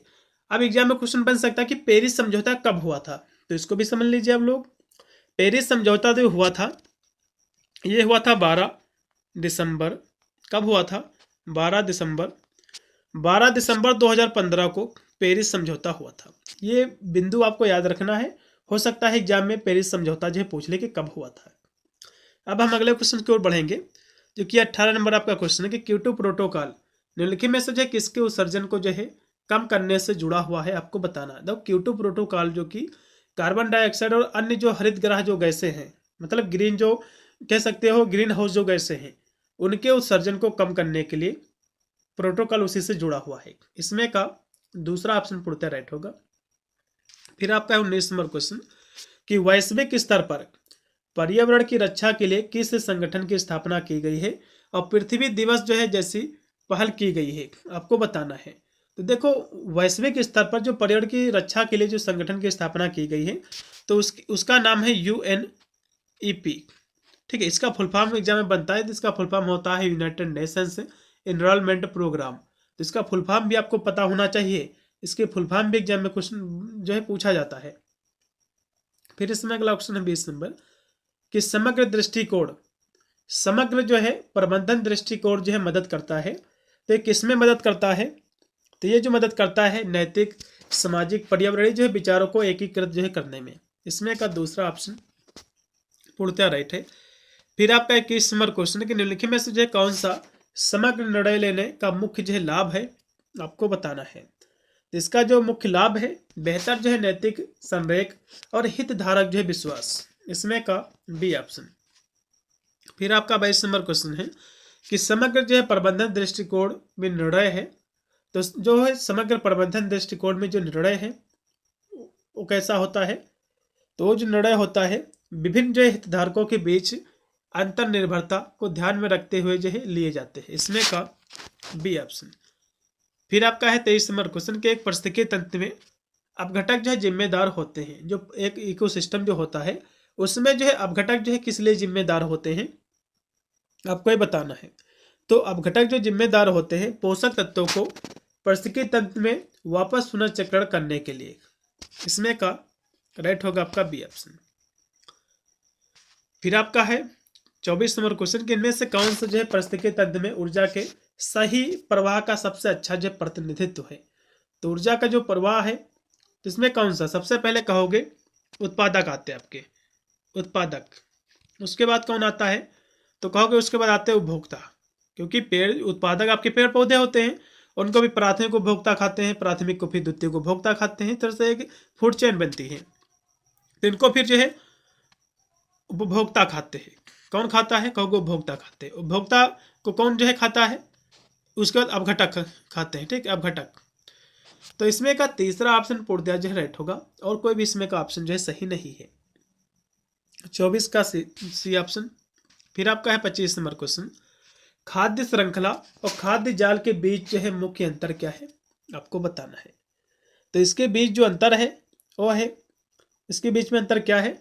खाद्य जाल परस्पर जो है जुड़ी कई खाद्य श्रृंखला का प्रतिनिधित्व जो है करता है। इसमें का बी। फिर है आपका 26 नंबर क्वेश्चन कि निम्नलिखित में से जो है कौन एक्स सीटू संरक्षण का जो उदाहरण है, आपको बताना है। पहली बात तो एक्स सीटू और इन सीटू ये होता क्या है, इसको समझ लेना काफ़ी महत्वपूर्ण हो जाता है, क्योंकि इससे आपके एग्जाम में जो है क्वेश्चन काफ़ी बार जो है पूछा जाता है। तो एक्स सीटू, एक्स मतलब होता है बाहर, एक्सटर्नल। इन सीटू मतलब होता है इंटरनल। तो मान लो जैसे कि आपका जो है घर जो है एकदम खराब है, कभी भी गिर सकता है, आपको खतरा है कि आप दब सकते हो। तो यदि सरकार आपके घर को जो है उसी स्थान पर उसको जो है फिर से रिपेयर करवा दे तो आपका कहलाएगा इन सीटू संरक्षण। जैसे कि हम कहें कि जंगलों में जैसे कि जो रहते हैं सारे प्राणी जानवर रहते हैं, जो है पक्षी रहते हैं, तो उसी जंगल में ही हम यदि जानवरों का जो है संरक्षण कर दें, जैसे कि जो पेड़ काटते हैं उस पर रोक लगा दे, ठीक है, उनके लिए सारी हम सुविधाएं कर दे, तो उसको जो है यदि हम उसी के आवास में, उसी के घर में यदि हम उसका संरक्षण करेंगे तो उसको हम इन सीटू कहेंगे। यदि हम उसका संरक्षण, जैसे कि आप जो है किसी स्थान पर रह रहे हो, ज़्यादा जो है किसी स्थान में, जैसे कि आप जो है नदी के किनारे रहते हो, तो बाढ़ आ गई, तो अब जो है आपको सरकार वहाँ से उठाकर दूसरे स्थान पर आपका संरक्षण कर दे, तो उसको हम एक्स सीटू कहेंगे। यदि सरकार वही स्थान पर आपको जो है उसकी सारी व्यवस्था कर दे, तो इसको हम जो है इन सीटू कहेंगे। मतलब वहाँ से यदि हम दूसरे स्थान पर उसका संरक्षण करेंगे, वहाँ से ले जाकर दूसरे स्थान पर, तो इसको हम मिक्स कहेंगे सीटू। यदि हम उसी स्थान पर उसका संरक्षण करेंगे, उसके आवास का, उसके घर का, तो इसको हम जो है इन सीटू कहेंगे। ठीक है, क्लियर हुआ। अब यहाँ से क्वेश्चन जो कह रहा है कि निम्नलिखित में से जो है एक्स सीटू, एक्स मतलब एक्स सीटू, तो एक्स सीटू अभी मैंने आपको बताया है कि किसी जो प्राकृतिक जो आवास होता है, उससे यदि हम उसको वहां से ले जा करके बाहर उसका हम संरक्षण करें, तो इसको हम एक्स सीटू कहेंगे। एक्स मतलब होता है एक्सटर्नल, एक्सटर्नल मतलब जो है बाहर। ठीक है, तो इसमें कौन सा है, देखो वन्य जीव अरब्य जो स्थापित राज्य, ये तो उसी जंगल में ही इसका जो है कह सकते हो संरक्षण करने पर आधारित है। चिड़ियाघर, चिड़ियाघर आपने देखा होगा कि जो जंगल होते हैं वहां से जानवरों को पकड़ के लाया जाता है, फिर जाकर चिड़ियाघर में उसका संरक्षण किया जाता है। तो जाहिर सी बात है, आप उसके जो है आवास से वहां से आप उसको लेकर आए हो, उसका जो प्राकृतिक आवास था वहां पर पहले, तो वहां से उसको अब लेके आए हो, तो उसके अब आवास में उसका संरक्षण नहीं किए हो, बल्कि आप जो है आकर जो है दूसरे स्थान पर उसका संरक्षण कर रहे हो, तो आपका ये एक्स सीटू कहलाएगा, ना कि इन सीटू। तो इसमें जो है चिड़ियाघर जो है बनाना, ये आपका एक्स सीटू संरक्षण का एक अच्छा सा उदाहरण है। ठीक है, और जितने भी इसमें दिए हुए हैं सभी के सभी इन सीटू के उदाहरण हैं।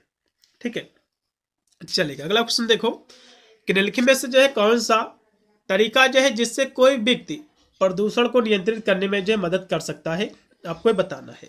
ठीक है, 27 नंबर क्वेश्चन की यदि हम बात करें, तो इसमें का जो राइट आपका विकल्प हो जाएगा और रहेगा कि अपशिष्ट जो पृथक्करण और पुनर्चक्रण का जो है अभ्यास करना, इसमें कब भी। फिर आपका 28 नंबर क्वेश्चन, वायु प्रदूषण को कैसे कम जो है किया जा सकता है। वायु जो प्रदूषण होता है, जो एयर पोल्यूशन होता है, इसको कैसे कम किया जा सकता है। ठीक है, तो पर्यावरण के अनुकूल परिवहन का जो है उपयोग करके, मतलब जो है ऐसे हम परिवहन का उपयोग करें, ठीक है, ट्रांसपोर्ट का उपयोग करें जिससे पर्यावरण का नुकसान कम हो, तो जाहिर सी बात है हम वायु प्रदूषण को कम कर सकते हैं। उसके बाद है फिर आपका है 29 नंबर क्वेश्चन कि व्यक्ति जो है जल संरक्षण में कैसे मदद कर सकता है।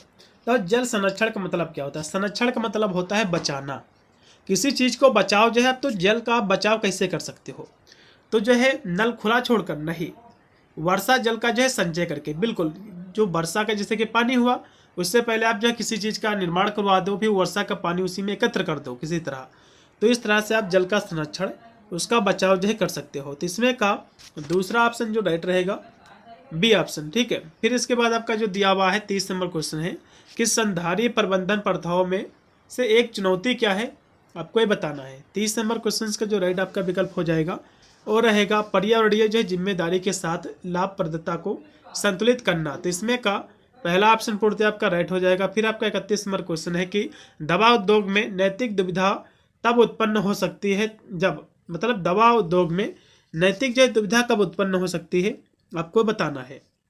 तो मूल निर्धारित रणनीतियां जो है सामर्थ्य और पहुंच के साथ टकराती हैं, तब ये दुविधा, नैतिक दुविधा उत्पन्न हो सकती है। इसमें का पहला।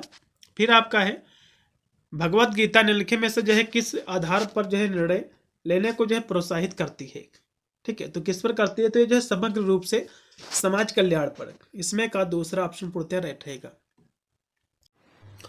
फिर आपका 33 नंबर क्वेश्चन है कि निम्नलिखित में से कौन सा जो है मृदा प्रदूषण को कम करने में मदद करता है, आपको बताना है। तो कौन करता है, तो जैविक कचरे से खाद बनाना, ये जो है मृदा प्रदूषण को जो है कम करता है। इसमें का जो राइट आपका विकल्प हो जाएगा 33 नंबर का, तो आपको हो जाएगा बी ऑप्शन। उसके बाद है आपका 34 नंबर क्वेश्चन कि ध्वनि प्रदूषण को किस प्रकार से जो है कम किया जा सकता है। ध्वनि प्रदूषण जो होता है, ठीक है, जो नॉइस पोल्यूशन होता है, इसको किस प्रकार से कम किया जा सकता है। तो आपका जो ध्वनिरोधी मतलब होता है कि जो साउंड प्रूफ जो मटेरियल होता है, सामग्री का हम उपयोग करके ध्वनि प्रदूषण को कम किया जा सकता है। इसमें का बी ऑप्शन पूर्णतः राइट होगा, यूजिंग साउंड प्रूफ मटेरियल्स। उसके बाद है आपका 35 नंबर क्वेश्चन कि पर्यावरण पर जो है मानव जनसंख्या वृद्धि के प्रभाव शामिल है। मतलब जो है पर्यावरण पर जो मानव जनसंख्या की जो वृद्धि हो रही है, इसके क्या प्रभाव है। ठीक है, तो इसके प्रभाव क्या है 35 नंबर की हम बात करें तो प्राकृतिक संसाधनों का अति उपयोग। जाहिर सी बात है जब आबादी बढ़ेगी, जनसंख्या बढ़ेगी तो पेड़ पौधों को और काटा जाएगा, उसकी और जो है कह सकते हो आवश्यकता पड़ेगी। तो एक जो है कह सकते हो वृद्धि के कारण प्रभाव ये शामिल है। फिर है 36 नंबर क्वेश्चन, इनमें से कौन सा जो है अधिक जनसंख्या का नकारात्मक जो है परिणाम है आपको बताना है। 36 नंबर क्वेश्चन की बात करें तो वनों की जो है कटाई में वृद्धि कौन है। जाहिर सी बात है अधिक जब जनसंख्या हो जाएगी तो नकारात्मक प्रभाव यही होगा। आज 10 लोग थे, उनकी आवश्यकता है फर्नीचर बनवाने के लिए, चलो ठीक है 1-2 पेड़ों से उनका काम चल गया है। जब 1000 लोग हो जाएंगे तो जो है कह सकते हो 100 से 150 पेड़ काटे जाएंगे। तो इस तरह से जो है देखा जाए तो जनसंख्या वृद्धि का जो नकारात्मक प्रभाव है वो रहेगा वनों की कटाई में वृद्धि, अधिक वन जो है काटे जाएंगे। इसमें का बी ऑप्शन राइट होगा। फिर आपका 37 नंबर क्वेश्चन कि निम्नलिखित में से कौन सा जो है पारिस्थितिकी तंत्र को सबसे अच्छी तरह से जो है परिभाषित करता है आपको बताना है। 37 नंबर की हम बात करें तो जो है एक दूसरे और उनके भौतिक पर्यावरण के साथ अंतःक्रिया करने वाले जीवित जीवों का जो है समुदाय। ठीक है, इसी को हम पारिस्थितिकी तंत्र जो है कहते हैं। इसमें का पहला ऑप्शन पूर्णतः राइट होगा। फिर आपका है 38 नंबर क्वेश्चन कि एक पारिस्थितिकी तंत्र में उत्पादक आमतौर पर होते हैं। पारिस्थितिकी तंत्र में उत्पादक आमतौर पर कौन होते हैं आपको बताना है। तो उत्पादक जो सूर्य की किरणों से या फिर सूर्य की उपस्थिति में अपना भोजन बनाते हैं। ठीक है, पौधे जो प्रकाश संश्लेषण के माध्यम से अपना भोजन स्वयं बनाते हैं। इसमें का सी ऑप्शन पूर्णतः राइट होगा। उसके बाद आपका है 39 नंबर क्वेश्चन कि निम्नलिखित में से प्राथमिक उपभोक्ता का उदाहरण क्या है आपको बताना है। देखो सबसे पहले आपके उत्पादक आते हैं। कौन आते हैं? उत्पादक। तो उत्पादक कौन कौन होते हैं? आपके पेड़ पौधे होते हैं। जैसे कि पेड़ पौधे जो आपकी घास होती है ये सभी क्या है जो कि प्रकाश संश्लेषण की क्रिया करके अपना भोजन स्वयं बना लेते हैं। ठीक है, घास वगैरह। अब इनको कौन खाता है कहोगे जो है इनको खाते हैं उपभोक्ता। कौन खाते हैं? प्राथमिक उपभोक्ता। तो प्राथमिक उपभोक्ता जो खाते हैं तो प्राथमिक उपभोक्ता कौन होते हैं? इसमें सभी शाकाहारी होते हैं, जो है जानवर जीव होते हैं। तो शाकाहारी कौन होते हैं? तो कहोगे भैया शाकाहारी जो कि हिरन भी होता है, हिरन, खरगोश हो गया, खरगोश, बकरी, गाय, भैंस। तो ये सब क्या है? प्राथमिक उपभोक्ता है। जो उत्पादक जो घास होती है, जो पेड़ पौधे हैं, उनसे अपना भोजन प्राप्त करती है। तो इसमें खरगोश क्या है? प्राथमिक उपभोक्ता है। शेर क्या है? ये द्वितीयक उपभोक्ता, क्योंकि जो शेर होता है खरगोश को खा लेता है, बकरी को खा लेता है। ठीक है, कवक आपके तृतीयक उपभोक्ता होते हैं, सबसे लास्ट में आपके। तो इसमें प्राथमिक उपभोक्ता कौन भैया कहोगे? खरगोश है। इसमें का दूसरा होगा। उसके बाद आपका है 40 नंबर क्वेश्चन। फिर इसमें आपका 40 नंबर जो आपका क्वेश्चन दिया हुआ है कि निम्नलिखित में से कौन सा जो है अधिनियम भारत में पर्यावरण की सुरक्षा पर केंद्रित है। मतलब इसमें से कौन सा अधिनियम जो है भारत में जो पर्यावरण है उसकी सुरक्षा पर केंद्रित है, आपको ये बताना है। तो वन्य जीव संरक्षण जो अधिनियम है ये जो पर्यावरण पर जो है आधारित नहीं है, क्योंकि वन्य जीव संरक्षण जो अधिनियम है इसमें जो है जैसे कि जंगली जो जानवर है, जिसमें पक्षी हैं और पौधे हैं, उसकी सुरक्षा पर केंद्रित है। ठीक है, जबकि वायु प्रदूषण की हम बात करें तो वायु प्रदूषण जो अधिनियम है जो कि 1981 में बना था, ये मुख्य रूप से वायु प्रदूषण की रोकथाम, उसके नियंत्रण के लिए जो है बनाया गया है। तो कहीं ना कहीं देखा जाए तो ये जो है वायु प्रदूषण जो है कह सकते हो भारत सरकार अधिनियम पर्यावरण की सुरक्षा पर केंद्रित है।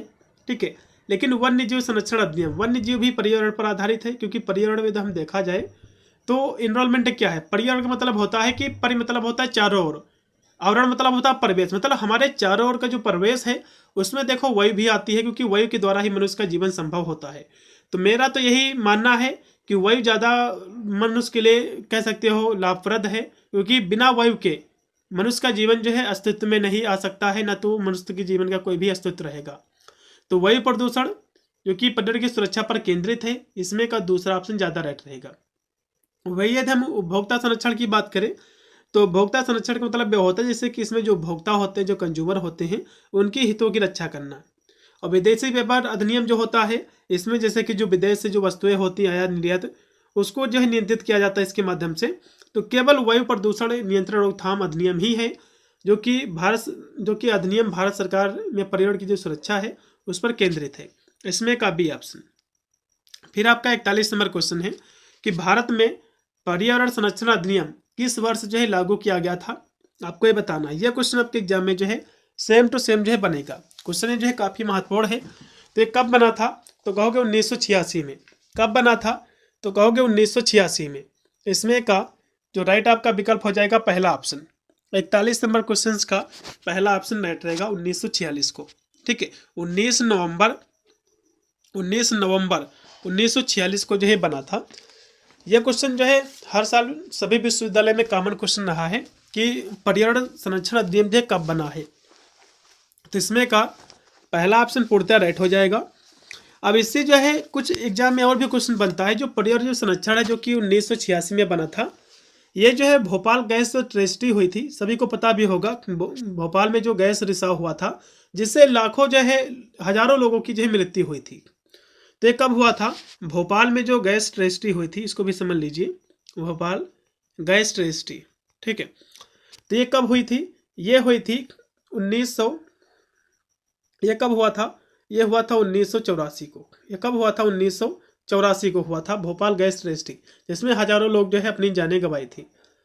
तो इसमें जो है कौन सी गैस निकली थी, MIC इसमें गैस निकली थी, मिथाइल आइसोसाइनाइड। ठीक है, इससे काफी लोगों की जानें गई थी। तो इसी को जो है देखते हुए भारत सरकार ने जो है भारत में पर्यावरण संरक्षण अधिनियम को जो है लागू किया था, जो कि 1986 में। तो 1986 ये याद रखना है। भोपाल गैस ट्रेजेडी जो कि 1984 को हुआ था, ये भी बिंदु आपको याद रखना है। और भोपाल में जो गैस रिसाव हुआ था, कौन सी गैस रिसाव हुआ था, MIC, मतलब जो है मिथाइल आइसोसाइनाइड जो है गैस का रिसाव हुआ था, जिससे हजारों लोगों की जानें गई थी। अगला क्वेश्चन देखिएगा, जो कि है 42 नंबर क्वेश्चन, कि जल प्रदूषण के मुद्दों को संबोधित करने के लिए भारत में कौन सा अधिनियम जो है पेश किया गया है, आपको बताना है। देखो, जल प्रदूषण के जो मुद्दे हैं उसकी बात कर रहा है, उसको संबोधित करने के लिए कौन सा जो है अधिनियम पेश किया गया है। तो उसके लिए भैया जल प्रदूषण की रोकथाम नियंत्रण अधिनियम इसको किया गया है, इसमें का दूसरा ऑप्शन। ठीक है, फिर इसमें अगला जो क्वेश्चन आपका 43 नंबर है कि जैव विविधता में इन सीटू संरक्षण क्या है। मैंने अभी आपको इन सीटू और एक्स सीटू दोनों मैंने आपको कराया है। तो इन सीटू क्या है, मान लो किसी का घर है, तो उसी के घर में उसका संरक्षण करना, इसको हम कहते हैं इन सीटू संरक्षण। तो इन सीटू क्या है, अपने प्राकृतिक आवास के भीतर जैव विविधता की रक्षा करना, इसी को हम इन सीटू संरक्षण कहते हैं। इसमें का बी ऑप्शन। अगला ऑप्शन भी आपका है 44 नंबर के निम्नलिखित में से जो है किसके द्वारा एक्स सीटू संरक्षण का सबसे अच्छा प्रतिनिधित्व जो है किया जाता है, आपको बताना है। देखो, इसमें एक्स सीटू की बात कर रहा है, एक्स सीटू कंजर्वेशन। तो एक्स सीटू जो है इसमें कह रहा है कि सबसे अच्छा प्रतिनिधित्व जो है किया जाता है किसके द्वारा, आपको ही बताना है। 44 नंबर क्वेश्चन की हम बात करें तो जो बोटेनिकल जो गार्डन है, वनस्पति उद्यान, इसके द्वारा किया जाता है सबसे अच्छी तरह से प्रतिनिधित्व, उसका संरक्षण किया जाता है। तो इसमें का जो राइट आपका विकल्प हो जाएगा, इसमें का सी ऑप्शन। 44 नंबर क्वेश्चन का सी रहेगा। 45 नंबर आपका जो क्वेश्चन है कि निम्नलिखित में से जो है कौन सी इन सीटू संरक्षण की विधि नहीं है, आपको बताना है। देखो, इन सीटू जो होता है, मैंने आपको बताया कि उसी के प्राकृतिक आवास में उसका जो संरक्षण करना। तो इसमें कह रहा कि कौन सी जो है इन सीटू संरक्षण की विधि नहीं है। राष्ट्रीय उद्यान, जो राष्ट्रीय जो कह सकते हो जो उद्यान है, ठीक है, जो पार्क है, वे जो है इन सीटू हैं। और जो है आरक्षित जो जैवमंडल है, ये भी इन सीटू है। और वन्य जो संरक्षण अधिनियम में भी है। लेकिन जो बोटेनिकल जो गार्डन है, ये आपके जो है एक्स सीटू है। ये क्या है, एक्स सीटू। बोटेनिकल गार्डन में पूछेगा तो ये इन सीटू नहीं है, बल्कि एक्स सीटू है। ठीक है, इसमें का दूसरा ऑप्शन, ये जो है इन सीटू का उदाहरण जो है नहीं है, एक विधि नहीं है, ये एक्स सीटू है। अगला ऑप्शन भी है 46 नंबर के जैव विविधता संरक्षण का प्राथमिक लक्ष्य क्या है, आपको बताना है। तो जैव विविधता का मतलब यह होता है कि जो लुप्त प्राय जो प्रजातियां हैं, जो पारिस्थितिकी तंत्रों की रक्षा करना इसका उद्देश्य रहता है। इसमें का भी फिर है 47 नंबर क्वेश्चन कि भगवत गीता किसके आधार पर निर्णय लेने पर जोर देती है, आपको ये बताना है। तो भगवत गीता किसके निर्णय पर जो है लेने पर जोर देती है, तो कहोगे कर्तव्य और निस्वार्थता पर। इसमें का बी ऑप्शन। 47 का बी है। फिर 48 नंबर क्वेश्चन की प्रबंधन के संदर्भ में धर्म का क्या तात्पर्य है, धर्म किसे कहते हैं, आपको बताना है। तो धर्म का मतलब होता है ईमानदारी, जिम्मेदारी के साथ जो है कार्य करना, इसी को धर्म कहते हैं। इसमें का बी ऑप्शन। फिर आपका है 49 नंबर क्वेश्चन कि डिजिटल गोपनीयता में एक नैतिक दुविधा अक्सर जो है होती है। नैतिक दुविधा क्या होती है? तो अप्रबंधित जो डेटा होता है साझाकरण बनाम जो है उपयोगकर्ता गोपनीयता सुरक्षा के कारण, ये एक नैतिक दुविधा जो है अक्सर बनती है। इसमें का पहला लगाइएगा 49 नंबर क्वेश्चन का पहला। फिर आपका 50 नंबर क्वेश्चन है कि विपणन में नैतिक दुविधा जो है तब उत्पन्न हो सकती है जब, तो कब जो है उत्पन्न हो सकती है मार्केटिंग में नैतिक दुविधा, आपको ही बताना है। ठीक है, ये जो है नैतिक दुविधा जो है तब उत्पन्न हो सकती है जब उपभोक्ता हित लाभ के उद्देश्य से जो है जब टकराते हैं, तो ये जो है नैतिक दुविधा मार्केटिंग में उपलब्ध हो सकती है। इसमें का पहला ऑप्शन पूर्णतः राइट होगा। फिर आपका 51 नंबर क्वेश्चन की प्रबंधन में धर्मनिरपेक्ष मूल्य जो है मुख्य रूप से निम्न पर आधारित हैं, तो किस पर आधारित होते हैं? तो कहोगे ये जो आधारित होते हैं सार्वभौमिक जो है नैतिक सिद्धांतों पर। इसमें का बी ऑप्शन। 51 नंबर क्वेश्चन का बी होगा। 52 नंबर पे आपका क्वेश्चन की प्रबंधन में आध्यात्मिक मूल्य केंद्रित है, मतलब जो है मैनेजमेंट में जो आध्यात्मिक मूल्य हैं ये केंद्रित होते हैं या फिर केंद्रित हैं, किस पर केंद्रित हैं आपको ये बताना है। तो ये केंद्रित है करुणा और जो अखंडता पर। इसमें का बी ऑप्शन 52 का बी है। फिर 53 नंबर क्वेश्चन के सतत सफलता के लिए मूल कार्यान्वयन व जो है कौन सा स्तर जो है महत्वपूर्ण होता है? सतत सफलता के लिए मतलब सतत विकास की सफलता के लिए मूल कार्यान्वयन का कौन सा स्तर महत्वपूर्ण होता है आपको ये बताना है। तो होता है व्यक्तिगत और संगठनात्मक जो है एकीकरण का। इसमें का बी। फिर आपका है 54 नंबर क्वेश्चन कि सार्वजनिक से जो है निजी क्षेत्र में जाने से मुख्य रूप से निम्न में से जो है कारण दुविधा पैदा हो सकती है, तो कौन सी दुविधा जो है पैदा हो सकती है आपको ये बताना है। तो जो है लाभ के उद्देश्यों और सार्वजनिक कल्याण के बीच टकराव का। इसमें का बी होगा। फिर आपका है 55 नंबर क्वेश्चन कि बाजारों में एकीकरण की दुविधा में शामिल है, तो इसकी दुविधा में क्या शामिल है? तो इसकी दुविधा में जो है प्रतिस्पर्धा, क्योंकि बाजार में क्या होता है कंपटीशन होता है, प्रतिस्पर्धा होता है। तो प्रतिस्पर्धा लाभ बनाम उच्च कीमतों की ओर ले जाने वाला एकाधिकार नियंत्रण। इसमें का बी होगा। फिर 56 नंबर क्वेश्चन के साइबर सुरक्षा के मामले में संगठन को निम्न के बीच जो है दुविधा का सामना करना पड़ सकता है, तो किसके बीच जो है दुविधा का सामना करना पड़ सकता है आपको ये बताना है। तो ये जो है गोपनीयता और आसान डेटा पहुंच के बीच जो है दुविधा का सामना करना पड़ सकता है। इसमें का पहला होगा। फिर 57 नंबर क्वेश्चन के निम्नलिखित में से जो है कौन सा निर्णय लेने में समग्र दृष्टिकोण का सबसे अच्छा जो है वर्णन करता है आपको ये बताना है। तो इसमें का जो राइट आपका होगा बी ऑप्शन, सामाजिक नैतिक और पर्यावरणीय कारकों सहित सभी पहलुओं पर विचार करना। इसमें का बी। ठीक है, फिर आपका 58 नंबर क्वेश्चन कि निर्णय लेने की प्रक्रिया का मुख्य उद्देश्य क्या है आपको ये बताना है। तो निर्णय लेने की प्रक्रिया का जो मुख्य उद्देश्य रहता है ऐसे विकल्प जो है बनाना है जो कई उद्देश्यों को जो है बैलेंस करे, संतुलित करे। ठीक है, इसमें का राइट होगा आपका बी ऑप्शन। देखो क्वेश्चन चाहे हो सकता है इससे डिफरेंट भी एग्जाम में क्वेश्चन बन सकते हैं, केवल आपको अपनी बुद्धि या फिर अपने विवेक का केवल आपको प्रयोग करना कि हमको उसमें लगाना क्या है। आपको ऐसा ही आंसर आपको पता चल जाएगा, क्वेश्चन आपको सही से पढ़ना है, अब ऐसा ही आपको पता चल जाएगा इसमें का कौन सा आंसर सही है। ठीक है, चलेगा। फिर यहाँ से देखिएगा 59 नंबर कि निम्नलिखित में से जो है कौन सा निर्णय लेने की प्रक्रिया में एक चरण नहीं है। क्वेश्चन पहले समझो, ये कह रहा कि कौन सा निर्णय लेने की प्रक्रिया का एक चरण नहीं है, कह रहा कि चरण नहीं है। ठीक है, क्वेश्चन समझोगे तभी भी इसका आंसर जो है सही आप कोड करके आ पाओगे। तो इसमें देखो व्यक्तिगत पूर्वग्रह पर जो है विचार करना। देखो पूर्वग्रह क्या होता है? पहले से अनुमान लगा लेना। पूर्व मतलब होता है पहले से किसी चीज़ के बारे में बता देना, जैसे कि किसी चीज़ के बारे में आप जो है जानकारी ना करो, ऐसे ही बता दो कि ये व्यक्ति ऐसा है, गुस्से वाला है, तो इसको बोलते हैं पूर्वाग्रह। देखो जब भी कोई निर्णय आप लो तो उससे पहले उसकी जो सभी उसके बारे में जांच पड़ताल कर लोगे, तभी तो उसके आप डिसीजन कर पाओगे। तो ये इसका कोई भी जो है कह सकते हो प्रक्रिया का चरण नहीं है निर्णय लेने की। इसमें जो समस्या की पहचान करना इसका पहला चरण होता है। विकल्प जो है उत्पन्न करना और विकल्पों का मूल्यांकन करना, ये सब इसके जो है चरण है। लेकिन व्यक्तिगत पूर्वाग्रह पर विचार करना इसका कोई भी भाग नहीं है, कोई भी इसका चरण नहीं है। फिर 60 नंबर क्वेश्चन है भगवत गीता में सिखाए गए धर्म का अर्थ क्या है। भगवत गीता में धर्म का अर्थ क्या बताया गया है आपको बताना है। तो धर्म बताया गया कि धार्मिक कर्तव्य और नैतिक दायित्व होता है, धर्म का मतलब यही होता है। ठीक है, धार्मिक कर्तव्य और नैतिक दायित्व। फिर है 61 नंबर आपका जो क्वेश्चन है कि निर्णय लेने में धार्मिक दृष्टिकोण जोर देता है तो नैतिक मूल्य और दूसरों के प्रति जिम्मेदारी पर जोर देता है, इसमें का बी। फिर 62 नंबर क्वेश्चन है कि भगवत गीता के अनुसार निर्णय लेने में अनासक्ति का अर्थ क्या होता है, आपको बताना है। तो भगवत गीता में जो बताया गया है कि परिणामों से लगाव के बिना, मतलब जो है आप जो है क्या इसका रिजल्ट मिलेगा, आप उसके परिणाम की चिंता ना करो, आपको अपना कर्म जो है करना चाहिए, आज नहीं तो कल आपको जो फल है जरूर आपको मिलेगा। तो इसमें का राइट आपका होगा सी ऑप्शन। फिर आपका है 63 नंबर क्वेश्चन कि विपणन में एक आम दुविधा विशेष रूप से जो है दवा संगठनों में से है, आपको बताना है। तो दवा संगठनों में से जो है आम इसकी कह सकते हो दुविधा क्या है, इसकी हम बात करें यदि हम मार्केटिंग में 63 नंबर क्वेश्चन का जो राइट होगा मूल निर्धारण, पारदर्शिता बनाम जो है लाभ अधिकमीकरण, इसमें का पहला होगा।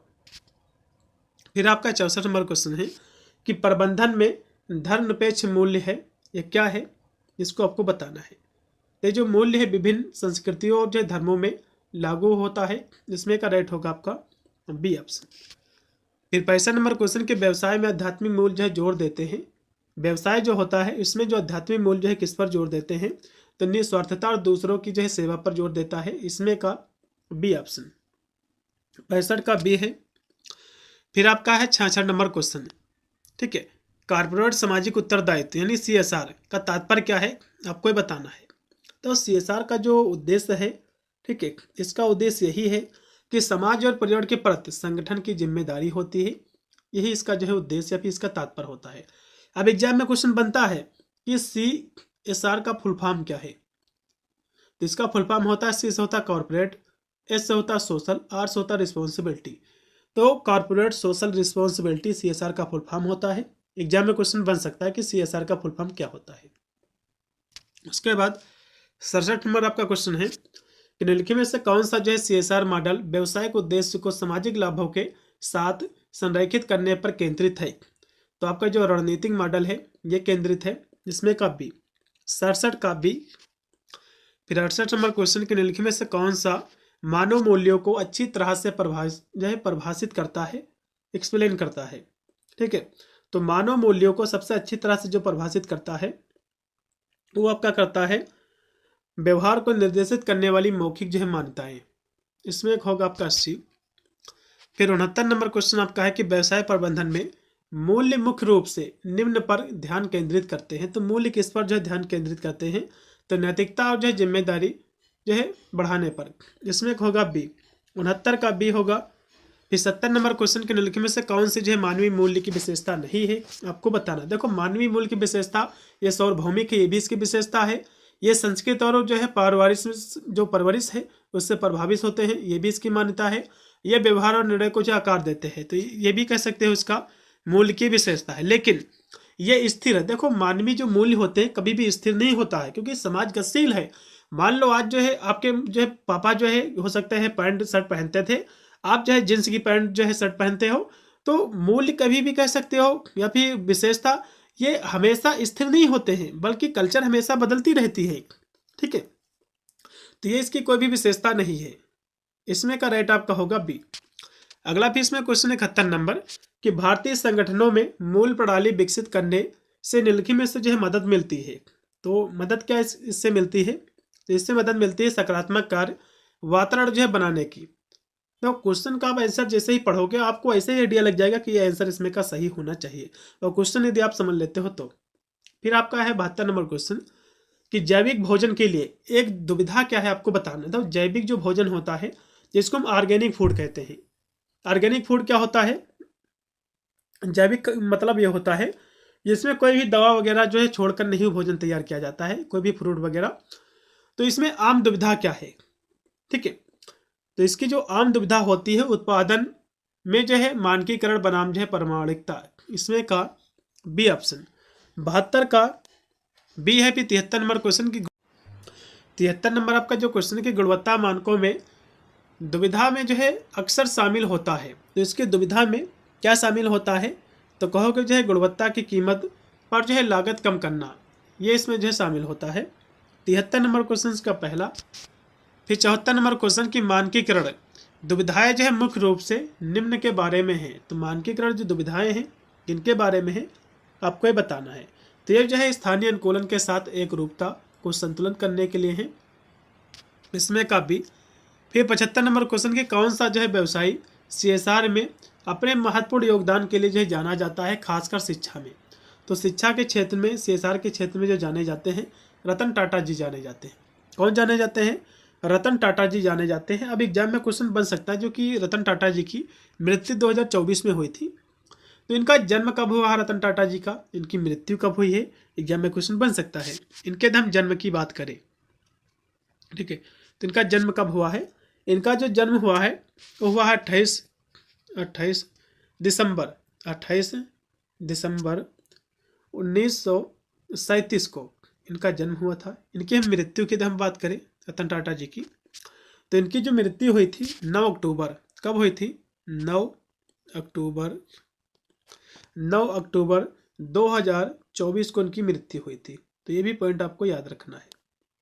अगला क्वेश्चन देखिएगा कि अजीम प्रेम जी की जो CSR जो है पहल मुख्य रूप से जो केंद्रित है, तो ये किस पर केंद्रित है? तो शिक्षा और जो स्वास्थ्य सेवा को बढ़ावा देने पर। इसमें का बी 76 नंबर क्वेश्चन का बी ऑप्शन पूर्णतः राइट होगा। फिर आपका 77 नंबर क्वेश्चन आ चुका है आपकी स्क्रीन पे कि निम्नलिखित में से कौन सा जो है आधुनिक व्यवसाय में CSR की प्राकृत का सबसे अच्छा जो वर्णन करता है, आपको बताना है। तो सबसे अच्छा जो है जो वर्णन करता है लाभ उद्देश्यों के साथ सामाजिक जिम्मेदारी को जो है संतुलित करना, इसमें का पहला होगा। फिर आपका 78 नंबर क्वेश्चन है कि समग्र मतलब होता है संपूर्ण निर्णय लेने के जो दृष्टिकोण में शामिल है। तो इसमें क्या शामिल है? तो इसमें जो है सभी हितधारकों की जरूरतों और चिंताओं को एक साथ जो है व्यापक दृष्टिकोण इसमें शामिल है।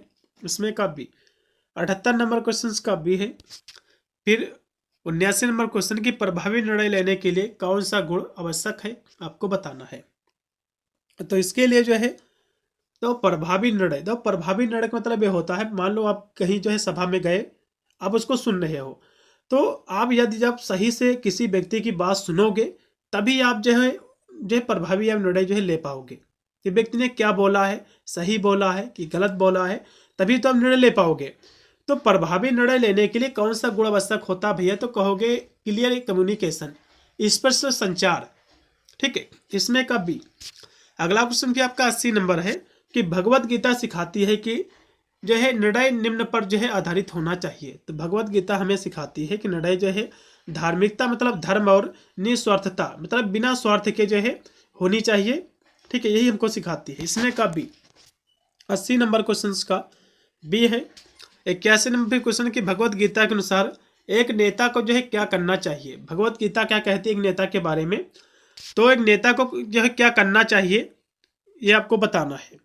तो एक नेता को जो है पुरस्कार की उम्मीद किए बिना, मतलब नेता को पुरस्कार की उम्मीद ना करे हो बल्कि दूसरों की सेवा करनी चाहिए, पुरस्कार की उम्मीद जो है बिना किए हुए।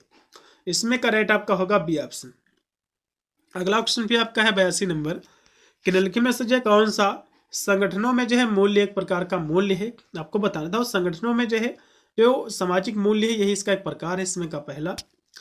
फिर आपका है 83 नंबर क्वेश्चन कि मूल आधारित संगठन वह है जो, तो मूल आधारित जो संगठन होता है जो व्यवसायिक संचालन में मूल्य और जो है नैतिकता को बढ़ावा देता है। इसमें का बी 83 का बी होगा।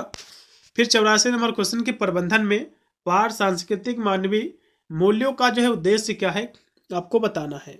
तो इसका जो उद्देश्य है वो है कई सांस्कृतिक या फिर जो है कई संस्कृतियों के मूल्यों को जो है एकीकृत करना, ठीक है, इसमें का बी होगा। फिर आपका 85 नंबर क्वेश्चन के निम्नलिखित में से जो है कौन सा संगठनों में पार सांस्कृतिक मानवीय मूल्यों में होने का जो है एक लाभ है, आपको ये बताना है। तो इसका जो एक लाभ है वो आपका हो जाएगा कि सांस्कृतिक सद्भाव और समावेशित में जो है वृद्धि, इसमें का बी राइट होगा। फिर 86 नंबर आपका क्वेश्चन है कि APJ अब्दुल कलाम ने शिक्षकों और अभिभावक की भूमिका पर जो है जोर दिया है।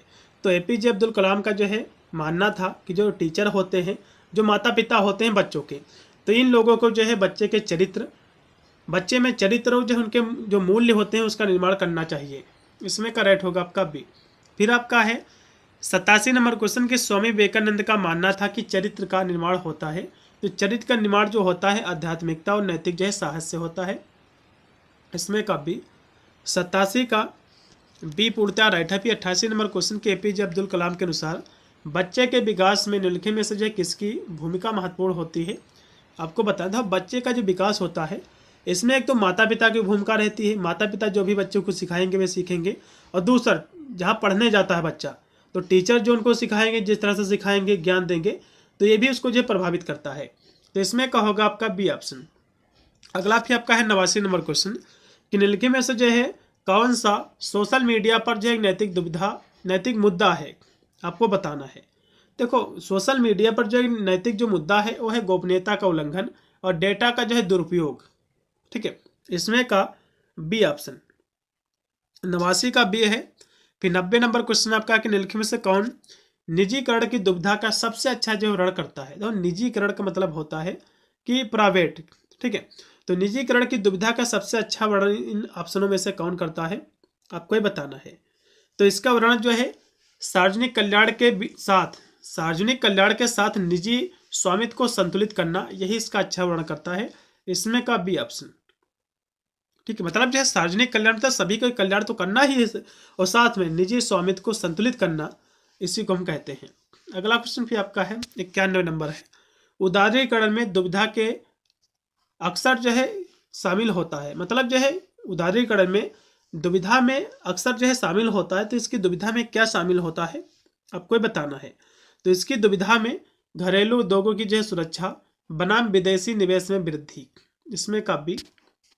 फिर आपका है 92 नंबर क्वेश्चन सोशल मीडिया और साइबर सुरक्षा में जो है एक चुनौती क्या है आपको बताना है। तो इसमें एक जो चुनौती है सूचना सुरक्षा के साथ गोपनीयता, उपयोगकर्ता की जो गोपनीयता है उसको जो है संतुलित करना, इसमें का बी। फिर आपका 93 नंबर क्वेश्चन के संगठनों में भ्रष्टाचार जो है मुख्य रूप से प्रभावित करता है। तो क्या प्रभावित करता है आपको बताना है। तो ये जो है नैतिक जो है मानक और विश्वास को प्रभावित करता है, इसमें का बी होगा। फिर 94 नंबर क्वेश्चन की जो है ऑनलाइन शॉपिंग में साइबर खतरों में जो है शामिल है। ऑनलाइन शॉपिंग में जो साइबर खतरे हैं इसमें क्या शामिल है आपको ये बताना है। तो इसके खतरे में जैसे कि डेटा का चोरी होना, हैकिंग हो जाना, ये सब जो है इसमें शामिल है। इसमें का पहला। फिर है यूके रिश्वत अधिनियम मुख्य रूप से संबंधित है। तो यूके रिश्वत अधिनियम जो संबंधित है रिश्वतखोरी और भ्रष्टाचार को कम करने के लिए, इस पर केंद्रित। अब एग्जाम में क्वेश्चन बनता है कि यूके रिश्वत अधिनियम ये कब इसको जो है इसकी स्थापना हुई थी, इसको लागू किया गया था। ये क्वेश्चन एग्जाम में काफ़ी बार पूछा गया है। तो बच्चों इसको जो है इसको जो लागू किया गया था 2010 में। ठीक है, पॉइंट आपको ये भी नोट आपको रखना है। फिर आपका है 96 नंबर क्वेश्चन कि भारतीय अर्थव्यवस्था में स्थायी नीतियों का लक्ष्य क्या है आपको ये बताना है। तो इसका जो लक्ष्य है दीर्घकालीन सामाजिक और पर्यावरणिक जो है कल्याण को बढ़ावा देना, इसमें का बी होगा। फिर आपका 97 नंबर क्वेश्चन की मूल आधारित संगठन जो है प्राथमिकता देते हैं। तो किसको जो है प्राथमिकता देते हैं, तो ये देते हैं भैया नैतिक व्यवहार और सामाजिक जिम्मेदारी को, इसमें का बी ऑप्शन पूर्णतः राइट होगा। फिर 98 नंबर क्वेश्चन है कि निम्नलिखित में से जो है किसकी संस्कृति बनाने के लिए मानवीय मूल जो है आवश्यक है आपको बताना है। तो किसकी संस्कृति बनाने के लिए, तो कहोगे जो है नैतिक निर्णय लेने की संस्कृति की, इसमें होगा बी ऑप्शन। फिर लास्ट में आपका है 99 नंबर क्वेश्चन आपका आ चुका है कि स्वामी विवेकानंद का चरित्र निर्माण का दर्शन आधारित है। तो किस पर आधारित था ये, तो साहस और जो है सच्चाई पर, इसमें का बी। 99 नंबर क्वेश्चन का बी ऑप्शन पूर्णतः राइट है। लास्ट में फिर आपका 100 नंबर क्वेश्चन आपका आ चुका है। उससे पहले मैं आपको बता दूं जैसे ही आपका पेपर हो जाएगा तो जो है एक विद्यार्थी भी कोई भी हमको जो है अपना पेपर भेज देना। ये व्हाट्सएप नंबर है मेरा 8173840090। ठीक है, इस पर अपना जो है पेपर मुझको भेज देना जिससे मैं उसकी आंसर की करा दूंगा। जिससे आपको भी एक आइडिया लगेगा कि कितने प्रश्नों को अपनी जो है आप सही उम्र सीट पर भर के आए हुए हैं। अब लास्ट का क्वेश्चन देखिएगा, गांधी जी के अनुसार 7 पापों में से एक। देखो गांधी जी ने जो है 7 पापों की अवधारणा दिया था। इनकी एक पुस्तक थी यंग इंडिया इनकी पुस्तक है जो कि 1925 में लिखी गई थी। तो गांधी जी ने इसमें 7 पापों की अवधारणा दिया है। अब गांधी जी के द्वारा जो 7 पाप बताए गए हैं ये कौन कौन से हैं, इनको जान लेना काफी महत्वपूर्ण बन जाता है।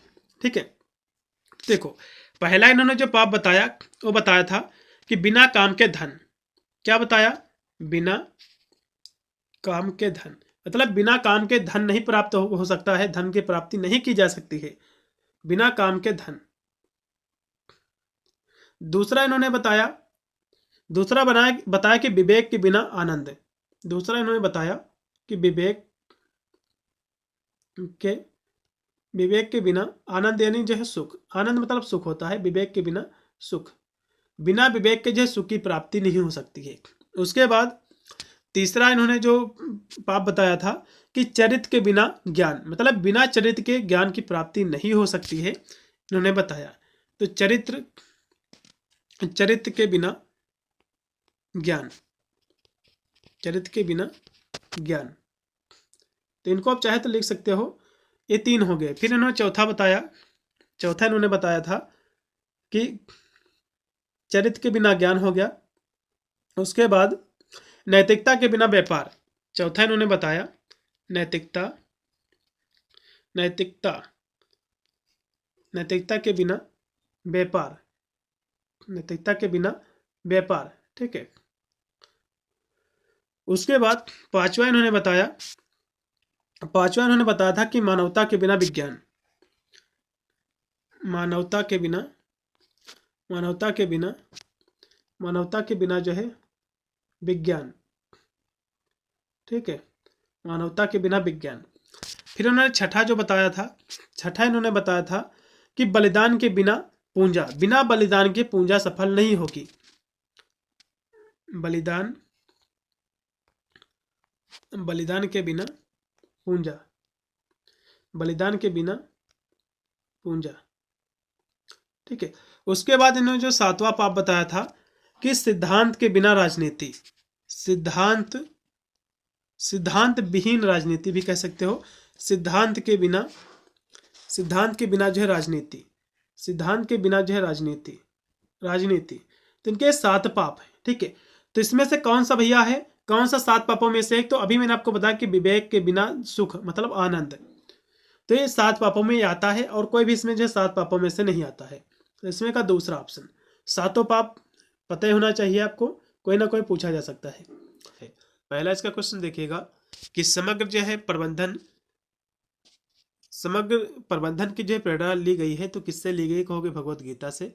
इसमें का पहला ऑप्शन जो भी लगाए हैं उनको नंबर मिलेगा। अगला ऑप्शन भी आपका है 2 नंबर कि पारतंत्र क्या है, आपको ये बताना है। पारतंत्र जो है ये जो है जीवित और अजीवित घटकों की जो है परस्पर क्रिया से जो है पारतंत्र का निर्माण होता है, इकोसिस्टम का। इसमें का जो भी बी लगाए उनको नंबर मिलेगा। फिर आपका 3 नंबर क्वेश्चन है कि निम्नलिखित में से जो है कौन सा पारतंत्र का जैविक घटक है, आपको बताना है। तो जैविक और अजैविक घटक मैंने आपको समझाया होगा आपको बहुत ही विधिवत से कि जैविक और अजैविक क्या होता है। जैविक मतलब ये होता है जिसमें जान होती है, अजैविक मतलब ये होता है कि जिसमें जान नहीं होती है। तो यहाँ से जैविक घटक पूछा तो जल में कोई भी जान नहीं होती, ना तो मिट्टी में होती है, ना ही तापमान में होता है, लेकिन पौधे में जान होती है। इसमें का पौधा जो भी लगा के आए हैं उनको नंबर मिलेगा। अगला क्वेश्चन भी देखिएगा जो कि आपका 4 नंबर क्वेश्चन है कि पारतंत्र में ऊर्जा का जो है मुख्य स्रोत क्या है, तो कहोगे जो है सन है, सूर्य है। इसमें का बी। अगला क्वेश्चन भी आपका है 5 नंबर कि पारतंत्र में उत्पादक होते हैं, तो उत्पादक जो होते हैं ये क्या होते हैं, आपको बताना। देखो पारतंत्र जो होता है कह सकते हैं कि जो फूड चेन होती है, तो इसमें आपने पढ़ा होगा कि जो पेड़ पौधे होते हैं ये क्या होते हैं, प्रोड्यूसर होते हैं, ठीक है, उत्पादक होते हैं। तो इसमें जो भी लगा के आए हैं पौधे उनको नंबर मिलेगा, ठीक है। 5 नंबर क्वेश्चन का सी है। अगला क्वेश्चन भी आपका 6 नंबर के उपभोक्ता जो है किस पर जो है निर्भर करते हैं, आपको बताना है। देखो उपभोक्ता जो होते हैं, उपभोक्ता ठीक है किस पर निर्भर करते हैं आपको बताना। तो देखो उत्पादक जो होते हैं, उत्पादक कौन होते हैं, कहोगे पेड़ पौधे। तो उपभोक्ता जो है इन्हीं पर निर्भर रहते हैं, जैसे कि गाय होगी, बकरी होगी, घास फूस खाते हैं। फिर इनके बाद जो है इनको दूसरे कह सकते हो उपभोक्ता खाते हैं, तो इस तरह से एक फूड चेन बनती है। तो उपभोक्ता जो निर्भर रहते हैं भैया उत्पादक पर। इसमें कहोगा भी। अगला ऑप्शन भी आपका है कि निम्नलिखित में से जो कौन प्रथम पोषी स्तर जो है बनाता है, प्रथम पोषी स्तर कौन बनाता है, तो कहोगे उत्पादक बनाते हैं, ठीक है, क्योंकि उत्पादक से ही तो एक फूड चेन का निर्माण होता है। इसमें करेक्ट होगा आपका बी। अगला ऑप्शन भी आपका है 8 नंबर कि निम्नलिखित में से जो कौन सा अपघटक का जो है उदाहरण है। अपघटक देखो उत्पादक आते हैं, उपभोक्ता, उसके बाद अपघटक आते हैं। पहले कौन आते हैं, कहोगे उत्पादक। उत्पादक आपके जो आते हैं उसके बाद जो है उपभोक्ता आते हैं, उपभोक्ता। उसके बाद आपके अपघटक आते हैं। ठीक है, तो इसमें कह रहा कि अपघटक क्या, तो अपघटक सबसे नीचे होते हैं, जैसे कि उत्पादक आपके पेड़ पौधे होते हैं, इनको भी गाय बकरी खाती, फिर उपभोक्ता में प्रथम प्राथमिक उपभोक्ता, द्वितीय उपभोक्ता, तृतीय उपभोक्ता आते हैं। तो इसमें लास्ट में जो शेर और होता है, जो जानवर होते हैं जब मर जाते हैं तो उनको कौन खाता है, क्योंकि बैक्टीरिया खाती है। ठीक है, बैक्टीरिया कवक जो सवाल होते हैं उनको भी खाते हैं। तो इसमें गाय तो होगा नहीं, अपघटक। ठीक है, गाय जो कि प्राथमिक उपभोक्ता आपके हैं, और जो सांप है ये जो तृतीय उपभोक्ता आपका है। ठीक है, तो इसमें जो जीवाणु है ये आपके अपघटक होते हैं। इसमें का तीसरा नहीं सॉरी दूसरा ऑप्शन जो भी लगाए हैं जीवाणु वाला, उनको नंबर मिलेगा, क्योंकि सांप आपका तृतीय उपभोक्ता होता है, ना कि अपघटक होता है ये। तो इसमें का जो भी दूसरा ऑप्शन लगा के आए हैं बैक्टीरिया यानी जीवाणु, उनको नंबर मिलेगा। अगला ऑप्शन भी आपका है 9 नंबर कि जैव विविधता के जो है, जैव विविधता का जो है इसका अर्थ क्या है आपको बताना है। तो जैव विविधता का मतलब होता है कि वैरायटी ऑफ लिविंग जो है ऑर्गेनिज्म, मतलब जो है जीवित जो प्राणी होते हैं उसके बीच में विविधता। ठीक है, जीवित जीवों की विविधता होती है।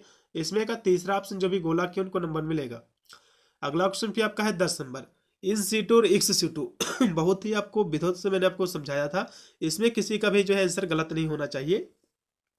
इन सीटू का मतलब होता है कि उनके प्राकृतिक आवास में उनका संरक्षण करना, मतलब जो प्राकृतिक निवास स्थान में संरक्षण करना इन सीटू कहलाता है। इसमें का पहला एक्स सीटू क्या है, एक्स सीटू मतलब होता है उसका बाहर जो है संरक्षण करना। तो इसमें नेशनल जो उद्यान है ये कोई भी जो है सीटू नहीं है, ना ही ये है, लेकिन जो जूलॉजिकल जो पार्क है ये कह सकते हो एक्स सीटू का एग्जाम्पल है। यहाँ पर जो है जानवरों को लाकर जंगल से उसका संरक्षण किया जाता है। इसमें का सी ऑप्शन जो भी लगा क्या है जूलॉजिकल पार्क, उनको नंबर मिलेगा। फिर आपका 12 नंबर क्वेश्चन है कि प्रदूषण नियंत्रण जो है कैसे किया जा सकता है, आपको बताना है। प्रदूषण नियंत्रण कैसे किया जा सकता है, तो कहोगे अपशिष्ट प्रबंधन और जो वृक्षारोपण के माध्यम से। इसमें का सी ऑप्शन पूर्णतः राइट है। अगला क्वेश्चन भी आपका है 13 नंबर कि मानव जो है जनसंख्या वृद्धि का प्रमुख रूप से जो है किस पर प्रभाव पड़ता है, आपको बताना है। तो मानव की जो जनसंख्या बढ़ती है इसका प्रभाव किस पर पड़ता है, तो कहोगे जैव विविधता पर। इसमें का पहला। फिर आपका सतत विकास का उद्देश्य क्या है, आपको बताना है। सतत विकास का जो उद्देश्य है वर्तमान की जो जरूरतें होती है उनको पूरा करना। ठीक है, बिना भविष्य की कह सकते हो उनके खिलवाड़ किए बिना, मतलब जो है अपनी आवश्यकताओं को तो पूरा ही करना है, साथ में ये भी सुनिश्चित करना कि हमारी जो आने वाली पीढ़ियां हैं, हमारे जो बाल बच्चे, उनकी भी सारी की सारी जरूरतें पूरी हो सके। इसी को हम सतत विकास कहते हैं। तो इसमें का दूसरा ऑप्शन जो भी गोला किए उनको नंबर मिलेगा। अगला ऑप्शन देखो कि SDGs का जो है फुल फॉर्म क्या होता है, इसको कहते हैं सतत विकास, हम सस्टेनेबल डेवलपमेंट गोल इसको इसका फुल फॉर्म होता है। इसमें का बी ऑप्शन पूर्णतः राइट है। अगला क्वेश्चन भी आपका है सतत विकास में कितने भैया लक्ष्य रखे गए, इसमें 17 लक्ष्य। ये भी क्वेश्चन मैंने सारे कराए थे, और 2030 तक जो है इस लक्ष्य को पूरा करने का जो है प्रण लिया गया है। इसमें का सी ऑप्शन राइट है। अगला ऑप्शन देखो कि निम्नलिखित में से जो है कौन सा सतत विकास नहीं है, कौन नहीं, तो सतत विकास के देखो 17 लक्ष्य है, मैंने आपको बताया है। तो 17 लक्ष्य में गरीबी उन्मूलन, गरीबी को खत्म करना ये भी है, जलवायु करवाही है ये भी है, और गुणवत्तापूर्ण शिक्षा भी है, लेकिन अंतरिक्ष जो है अन्वेषण नहीं है इस 17 गोल में। तो इसमें का सी ऑप्शन जो भी गोला किया उनको नंबर मिलेगा। अगला ऑप्शन भी आपका 18 नंबर है सतत विकास की अवधारणा को किसके द्वारा जो लोकप्रिय बनाया गया है, आपको बताना है। सतत विकास की जो अवधारणा है इसको लोकप्रिय बनाया गया है ब्रेटलैंड आयोग के द्वारा। इसमें का बी ऑप्शन पूर्णतः राइट होगा। 18 का बी राइट है। अगला ऑप्शन भी आपका है 19 नंबर कि मानव जनसंख्या और पर्यावरण का जो है संबंध है, तो ये क्या है, परस्पर जो निर्भर है एक दूसरे पर। इसमें का राइट होगा आपका पहला। अगला ऑप्शन भी आपका 20 नंबर है कि पर्यावरणीय जो है क्षरण का मुख्य कारण क्या है, आपको बताना है। तो पर्यावरणीय क्षरण का जो मुख्य कारण है अधिक जनसंख्या और जो प्रदूषण है। इसमें का बी 20 नंबर क्वेश्चन का बी है। अगला क्वेश्चन भी आपका 21 नंबर है कि उद्यमिता क्या जो है बढ़ाती है, उद्यमिता जो है क्या बढ़ाती है, तो ये जो है नवाचार और जो है स्वरोजगार। इसमें का बी है। अगला ऑप्शन भी आपका 22 नंबर है कि निम्नलिखित में से जो है कौन सा नवीकरणीय जो है संसाधन, आपको बताना है। देखो नवीकरणीय रिन्यूएबल का मतलब होता है ऐसी एनर्जी जिसको दोबारा प्राप्त किया जा सकता है। ठीक है, तो इसमें कोयला यदि जला दो दोबारा काम में नहीं आता है, ना तो पेट्रोलियम आता है ना ही प्राकृतिक गैस, लेकिन सौर ऊर्जा जो कि रोज हमको प्राप्त होती है, ठीक है, हमको पुनः प्राप्त हो जाती है। इसमें का सी ऑप्शन है। अगला ऑप्शन भी आपका है 23 नंबर वैश्विक तापमान के लिए मुख्यतः कौन सी गैस जो उत्तरदायी होती है, आपको बताना है। वैश्विक तापमान के यहाँ से बात कर रहा तो इसके लिए गैस जो जिम्मेदार होती है CO2 होती है, कार्बन डाइऑक्साइड। इसमें का सी ऑप्शन पूर्णतः राइट है। अगला क्वेश्चन भी आपका है 24 नंबर वन जो है महत्वपूर्ण है क्योंकि वे वन इसलिए महत्वपूर्ण क्योंकि जो है पारिस्थितिकी संतुलन ये बनाए रखते हैं। इसमें का तीसरा ऑप्शन राइट है। अगला भी आपका 25 नंबर क्वेश्चन कि भारत का राष्ट्रीय जैव विविधता प्राधिकरण कहाँ स्थित है, आपको बताना है। तो ये जो है चेन्नई में स्थित है। इसमें का सी ऑप्शन पूर्णतः राइट है। अगला ऑप्शन भी आपका 26 नंबर, सतत जो है कृषि में निम्नलिखित में से कौन सा उपाय जो उपयोगी है, आपको ये बताना है। तो इसमें जो उपाय उपयोगी है वो है क्रॉप जो है रोटेशन है, जिसको हम फसल चक्र कहते हैं। इसमें का बी। फिर इसमें 27 नंबर क्वेश्चन कि भारत में पर्यावरणीय कानूनों का जो है मुख्य उद्देश्य क्या है, आपको ये बताना था। तो इसका जो उद्देश्य है पर्यावरण की जो है रक्षा करना और उसका जो है सुधार करना। इसमें का बी ऑप्शन पूर्णतः राइट है। फिर 28 नंबर क्वेश्चन कि भारत में पर्यावरण संरक्षण जो अधिनियम है कब लागू हुआ था। यह क्वेश्चन मैंने आपको कराया था, 1986 में इसको लागू किया गया था। ठीक है, एनरोलमेंट जो है प्रोटेक्शन जो एक्ट है इसको 1986 में लागू किया गया था। इसमें का सी ऑप्शन जो भी लगाए हैं उनको नंबर मिलेगा। अगला ऑप्शन भी आपका है 29 नंबर कि किस घटना के बाद पर्यावरण संरक्षण अधिनियम जो है जो कि 1986 पारित हुआ था। देखो थोड़ा सा स्टूडेंट को यहाँ से देखना था, यहाँ से एनरोलमेंट एक्ट कब लागू हुआ ये पूछा, जबकि इसके नीचे वही इसका उत्तर भी दिया हुआ है कि एनरोलमेंट जो है प्रोटेक्शन एक्ट जो है 1986 को पारित हुआ है। तो इसमें बहुत सारे ऐसे क्वेश्चन है जो कि उसी के नीचे उसका आंसर दिया हुआ है। ठीक है, तो ये जो घटना हुई थी मैं आपको बता दूं, भोपाल जो कि मध्य प्रदेश में भोपाल में एक जो कि गैस रजिस्ट्री हुई थी। ठीक है, भोपाल गैस रजिस्ट्री हुई थी। तो इसमें जो कि एक गैस निकली थी MIC मिथाइल आइसोसाइनेट, तो इससे जो है हजारों लोगों की जान गई थी। ये जो घटना हुई थी भोपाल में 1984 को यह घटना हुई थी। उसके जस्ट 2 साल बाद जो है पर्यावरण संरक्षण अधिनियम की जो है घोषणा की गई थी, इसको पारित किया गया था 1986 में। ठीक है, अगला क्वेश्चन देखिएगा जो कि 30 नंबर क्वेश्चन कि भारत में जल प्रदूषण नियंत्रण के लिए पहला प्रमुख कानून कौन सा, आपको बताना है। तो वाटर एक्ट है 1974। फिर आपका 31 नंबर क्वेश्चन है कि वायु प्रदूषण अधिनियम जो कब पारित हुआ था। देखो यहाँ से वायु जो है प्रदूषण अधिनियम पूछा है, जस्ट इसके ऊपर चलो। देखो यहाँ पर वायु जो है अधिनियम भी दिया हुआ है, जल का भी दिया हुआ है, वन का भी दिया हुआ है, वन्य जीव संरक्षण अधिनियम भी दिया हुआ है। तो थोड़ा सा केवल आपको दिमाग लगाना था। वायु प्रदूषण यहाँ से दिया हुआ है 1981। तो यहाँ से क्या पूछा है वायु प्रदूषण, तो भैया 1981 ही तो होगा।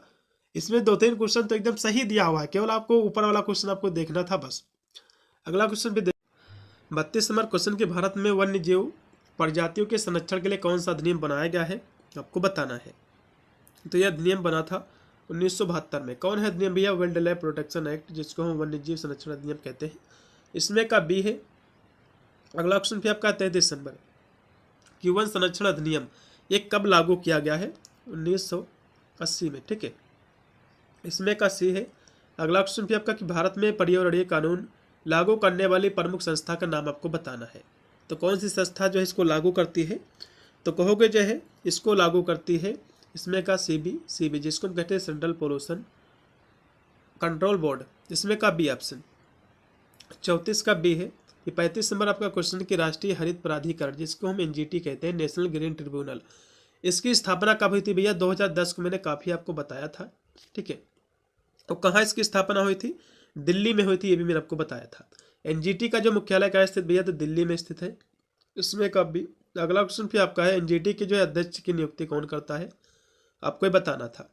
तो प्रेसिडेंट ऑफ इंडिया मतलब जो है भारत के उपराष्ट्रपति करते हैं, मतलब उपराष्ट्रपति नहीं सॉरी राष्ट्रपति करते हैं। इसमें का बी ऑप्शन। अगला क्वेश्चन भी आपका कि NGT जो है किन मामलों से जो है संबंधित है। NGT जो है पर्यावरणीय संरक्षण जो है संरक्षण संबंधी जो मामले होते हैं उससे संबंधित। इसमें का बी। फिर आपका 39 नंबर क्वेश्चन कि NGT को कानूनी जो है आधार कौन सी अधिनियम जो है प्रदान करता है, आपको बताना है। NGT को कानूनी जो आधार है कौन सा अधिनियम प्रदान करता है, तो NGT अधिनियम 2010 करता है। इसमें का बी। 39 का बी है। फिर 40 नंबर आपका क्वेश्चन है कि सतत पर्यावरणीय जो है शब्द का अर्थ क्या है, आपको बताना है। तो इसका अर्थ होता है कैसा पर्यावरण जो आने वाली पीढ़ियों को सहारा दे। इसमें का पहला राइट है। फिर 41 नंबर क्वेश्चन कि आधुनिक जो है पर्यावरण चेतना की शुरुआत जो है किस वैश्विक सम्मेलन में हुई थी, आपको बताना है।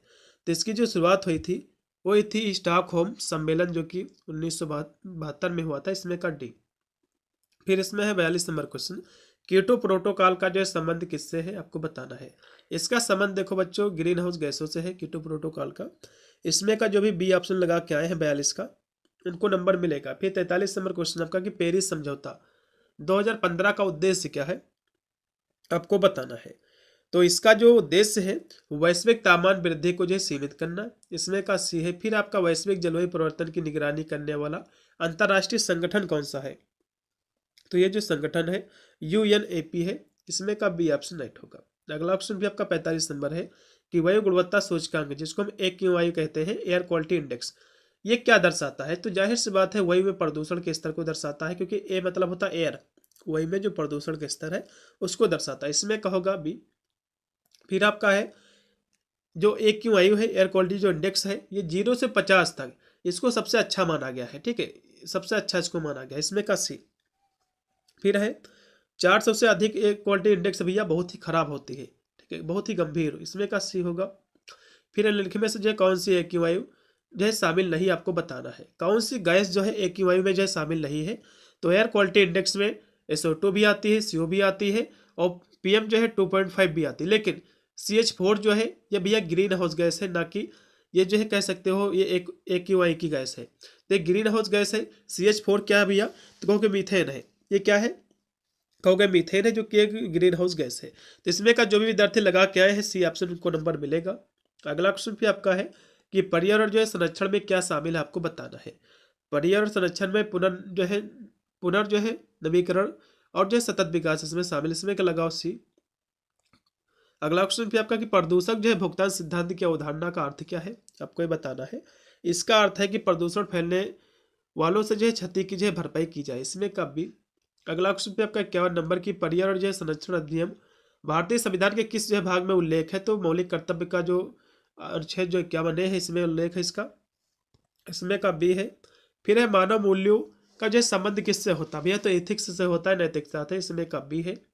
फिर है निम्नलिखित में से जो है कौन सा मानव मूल्य का प्रकार नहीं है, देखो मानव मूल्य में जो है नैतिकता भी है, आध्यात्मिकता भी है और जो है कह सकते हो, हाँ इसमें जो 53 नंबर क्वेश्चन है इसमें जो है नीतिगत भी होता है, एथिकल भी होता है, लेकिन भौतिकवाद कोई भी जो है मानव मूल्य नहीं है, इसलिए इसमें का सी। अगला क्वेश्चन भी आपका 7 पापों की अवधारणा भैया महात्मा गांधी जी ने दिया था, ये क्वेश्चन मैंने आपको कराया था। अगला क्वेश्चन भी आपका कि मानव जो है मूल्य सहायता करते हैं, तो ये जो है शांतिपूर्ण जीवन में, इसमें कहोगा भी। अगला क्वेश्चन भी आपका 56 नंबर की स्वामी विवेकानंद के अनुसार शिक्षा को जो है क्या विकसित करना चाहिए, तो शिक्षा को जो है जो विकसित करना चाहिए चरित्र विकसित करना चाहिए, इसमें का सी है। कारपोरेट जो है सामाजिक उत्तरदायित्व जिसको हम कहते हैं कारपोरेट सोशल रिस्पॉन्सिबिलिटी, इसका अर्थ क्या होता है, तो कंपनी द्वारा सामाजिक कल्याण, इसमें का पहला। फिर आपका है 58 नंबर क्वेश्चन कि गांधी के जो है 7 पापों में से जो है कौन शामिल नहीं है, तो गांधी जी ने जो है जो 7 पापों की जो अवधारणा दिया है इसमें कौन शामिल नहीं है। मैंने आपको सातों के सातों पाप मैंने आपको कराए थे, आशा करता हूँ आपने देखा भी होगा, ठीक है। तो चरित्र रहित जो है ज्ञान, तो ये इनके 7 पाप में नहीं शामिल, क्योंकि जो है कार्य बिना धन इनका 7 पापों में आता, विवेक बिना सुख और सिद्धांत बिना राजनीति, ये तीनों आते हैं, लेकिन चरित्र रहित सहित जो है ज्ञान ये नहीं आता है इनके 7 पापों में, इसलिए इसमें का सी जो भी लगा के आए हैं उनको नंबर मिलेगा। फिर है कि मानव मूल्य जो है विकसित होते हैं, तो मानव मूल्य जो विकसित होते हैं शिक्षा के माध्यम से भी होते हैं, मीडिया के माध्यम से, परिवार समाज सभी के माध्यम से, इसमें का डी लगाओ। अगला क्वेश्चन फिर आपका कि APJ अब्दुल कलाम किसके लिए जो है जाने जाते हैं भैया, तो APJ अब्दुल कलाम जो जाने जाते हैं आध्यात्मिक और जो है वैज्ञानिक मूल्यों के लिए, क्योंकि इनको मिसाइल मैन भी कहा गया, क्योंकि मिसाइल मैन इन्हीं के द्वारा मिसाइल बनाई गई थी। अगला क्वेश्चन फिर आपका कि नैतिकता जो है किसकी शाखा, आपको बताना है। ये भैया दर्शन शास्त्र की शाखा है, नैतिकता फिलोसफी की शाखा है, इसमें का जो भी बी लगा के आए हैं 61 का उनको नंबर मिलेगा। अगला क्वेश्चन भी आपका कि मूल्य जो है आधारित प्रबंधन जो है बल देता है, तो ये किस पर जो है बल देता है, तो कहोगे जो है ये नैतिकता और जो है मूल्यों पर, इसमें का सी लगाइएगा। फिर अगला क्वेश्चन भी आपका धर्मनिरपेक्ष मूल्य होते हैं, तो ये क्या होते हैं, तो गैर धार्मिक और जो है सार्वभौमिक, इसमें का बी। 63 का बी है। फिर 64 नंबर क्वेश्चन के निम्नलिखित में से जो है कौन सा मूल्य का प्रकार नहीं है, मूल्य का प्रकार है, तो मूल्य का प्रकार जो है सांस्कृतिक और नैतिक ये दोनों होते हैं, इसमें का सी पूर्णतः राइट है। अगला क्वेश्चन भी आपका संगठनों में मानव मूल्य इसलिए महत्वपूर्ण है क्योंकि, ये किस लिए महत्वपूर्ण है आपको बताना है। तो ये जो महत्वपूर्ण है, ठीक है, ये जो है कह सकते हो संघर्ष जो है कम करते हैं, सहयोग भी बढ़ाते हैं, सद्भावना भी बढ़ाते हैं सभी के लिए, इसलिए इसमें का डी। अगला क्वेश्चन भी आपका कि भ्रष्टाचार और रिश्वत से संबंधित अधिनियम कौन सा, आपको बताना है। तो ये कौन सा अधिनियम है आपको ये बताना है। तो ये जो अधिनियम है ये है भ्रष्टाचार निवारण अधिनियम है, इसमें का होगा बी ऑप्शन। फिर अगला क्वेश्चन भी आपका कि भारतीय संगठनों में मूल्य प्रणाली पर जो है प्रभाव डालने वाला तत्व कौन सा है? तो संस्कृति, धर्म, परिवार, ये सभी हैं। इसमें का होगा डी। 67 नंबर का डी पूर्णतः राइट है। फिर 68 नंबर क्वेश्चन है कि निजता से संबंधित समस्याएं जो है जुड़ी होती है, तो ये जो है व्यावसायिक नैतिकता से भी जुड़ी होती है, डाटा संरक्षण से भी, साइबर कानून से भी। इसमें का लगाओ डी ऑप्शन। फिर है कार्य ही पूंजा है, ये किस मूल से संबंधित आपको बताना है। कार्य ही पूंजा है, ये जो संबंधित है नैतिक से संबंधित है, मोरल से। इसमें का होगा बी ऑप्शन। अगला क्वेश्चन भी आपका कि भगवत गीता जो है सिखाती है तो निष्काम जो है कर्म के बारे में। इसमें का राइट होगा बी ऑप्शन। अगला इसमें क्वेश्चन कि सोशल मीडिया नैतिकता में जो है शामिल है, तो इसमें जो है जो शामिल है जिम्मेदारी से जो है साझा करना, ये इसमें शामिल है। इसमें का पहला ऑप्शन पूर्णतः राइट होगा 71 नंबर को। फिर 72 नंबर क्वेश्चन आपका कि कारपोरेट जो है गवर्नेंस सुनिश्चित करता है तो पारदर्शिता और जो है जवाबदेही। इसमें का बी। 72 का बी है। फिर 73 नंबर क्वेश्चन कि विंग्स ऑफ फायर, ये पुस्तक एपीजे अब्दुल कलाम के द्वारा लिखी गई है। इसमें का सी ऑप्शन। जो भी लगा के आए हैं उनको नंबर मिलेगा। फिर है व्यवसायिक जो है नैतिकता का अर्थ क्या होता है, तो व्यवसाय में सिद्धांत का पालन करना। इसमें का पहला। 74 का पहला पूर्णतः राइट है। फिर 75 नंबर आपका क्वेश्चन है कि मानव मूल्य जो है आवश्यक होते हैं। मानव मूल्य किसके लिए आवश्यक होते, तो ये व्यक्तिगत विकास के लिए भी होते हैं, नैतिक शक्ति के लिए भी और सामाजिक सद्भाव के लिए भी। इसमें का होगा डी उपरोक्त के सभी। फिर इसमें अगला क्वेश्चन है कि भारत में मूल्य आधारित शिक्षा को जो है बढ़ावा देने वाले कौन थे, आपको बताना है। तो भारत में मूल्य आधारित जो शिक्षा है उसको बढ़ावा देने वाले जो व्यक्ति थे विवेकानंद जी थे। इसमें का सी। भ्रष्टाचार का अर्थ क्या है, तो जिसका जो है बेईमानी पूरा आचरण हो जाता है, भ्रष्ट आचरण हो जाता है। तो इसमें का बी ऑप्शन। जो भी लगाए उनको नंबर मिलेगा। रिश्वत देना एक प्रकार का क्या है, रिश्वत देना एक प्रकार का अवैध जो है लाभ है। इसमें का बी। इसमें का बी होगा 78 नंबर क्वेश्चन का। फिर आपका 79 नंबर क्वेश्चन की भ्रष्टाचार निवारण अधिनियम जो है कब ये लागू किया गया था, तो 1988 को। कब किया गया था, 1988 को। इसमें का बी है। अगला क्वेश्चन फिर आपका निम्नलिखित में से जो है कौन सा निजता के उल्लंघन का जो उदाहरण आपको बताना है। तो निजता के उल्लंघन का जो उदाहरण है डेटा लीक करना। इसमें का बी। अगला क्वेश्चन भी आपका कि साइबर अपराध किससे संबंधित है, आपको ही बताना है। तो कंप्यूटर और जो इंटरनेट का दुरुपयोग से। अगला क्वेश्चन भी आपके कि ऑनलाइन जो शॉपिंग में नैतिकता का केंद्र बिंदु किस पर है, आपको बताना है। तो ये जो है ग्राहक का विश्वास और ईमानदारी पर है। इसमें का बी है। अगला क्वेश्चन भी आपके नैतिकता के जो है सिद्धांत में शामिल है। नैतिकता के सिद्धांत में क्या शामिल है, तो ईमानदारी, सत्यनिष्ठा, ईमान और जो है जिम्मेदारी सभी। इसमें का डी होगा। फिर धर्म पेश जो है मूल्य आधारित है। धर्म पेश जो मूल्य आधारित है सार्वभौमिकता और जो है समानता पर। इसमें का सी। 84 का सी पूर्णतः राइट है। फिर आपका 85 नंबर क्वेश्चन की प्रबंधन में आध्यात्मिक मूल्य जो है बल देता है, तो करुणा जो है सत्य पर ही बल देता है। इसमें का बी ऑप्शन 85 का पूर्णतः राइट है। 86 नंबर आपका क्वेश्चन है कि सीएसआर का जो उद्देश्य क्या है, तो सामाजिक और पर्यावरण कल्याण करना है। इसमें का बी ऑप्शन। जो भी लगा के आए 86 का उनको नंबर मिलेगा।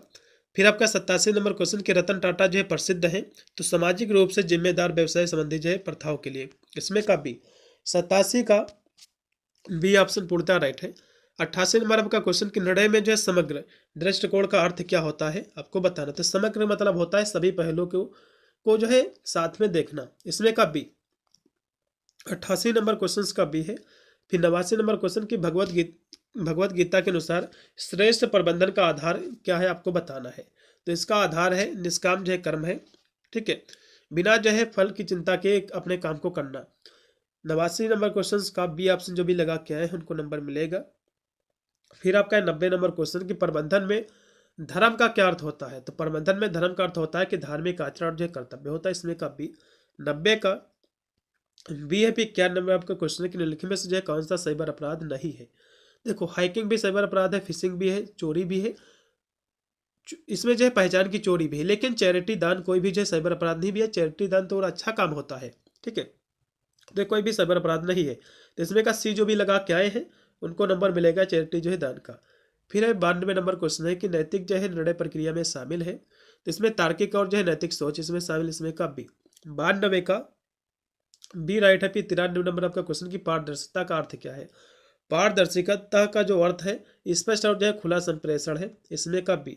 क्लियर एंड जो ओपन कम्युनिकेशन है। इसमें का बी ऑप्शन पूर्णतः राइट है। फिर आपका 94 नंबर क्वेश्चन कि सोशल मीडिया जो नैतिकता बढ़ावा देती है, तो किसको जो है बढ़ावा देती है, तो साइबर ये किसको बढ़ावा देती है, सोशल मीडिया। 94 की बात करें तो ये जो है जिम्मेदार संवाद को। इसमें का पहला।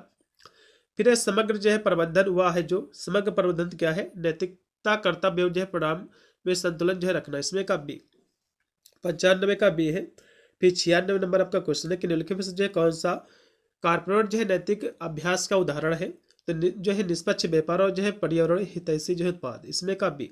96 का बी होगा। फिर 97 नंबर क्वेश्चन है कि नैतिक जो है प्रबंधन का मुख्य उद्देश्य क्या है। नैतिक प्रबंधन का जो मुख्य उद्देश्य है लाभ को जो है मूल्यों के साथ जो है संतुलित करना, इसमें का बी पूर्णतः राइट हो जाएगा। फिर 98 नंबर क्वेश्चन के आध्यात्मिक मूल्य जो है प्रबंधन की मदद करते हैं, तो ये जो आंतरिक शक्ति और शांति जो है विकसित करने में, इसमें का बी राइट होगा। 98 का बी पूर्णतः राइट। फिर आपका 99 नंबर आपका क्वेश्चन कि एक अच्छा जो है नैतिक नेता होना चाहिए तो ईमानदार और जो है सहानुभूतिपूर्ण होना चाहिए, इसमें का बी है। फिर लास्ट में आपका 100 नंबर क्वेश्चन है कि धर्म आधारित जो निर्णय निर्माण बढ़ावा देता है, तो किसमें देता भैया, सत्य जो निष्पक्षता को, इसमें का जो राइट होगा आपका बी ऑप्शन।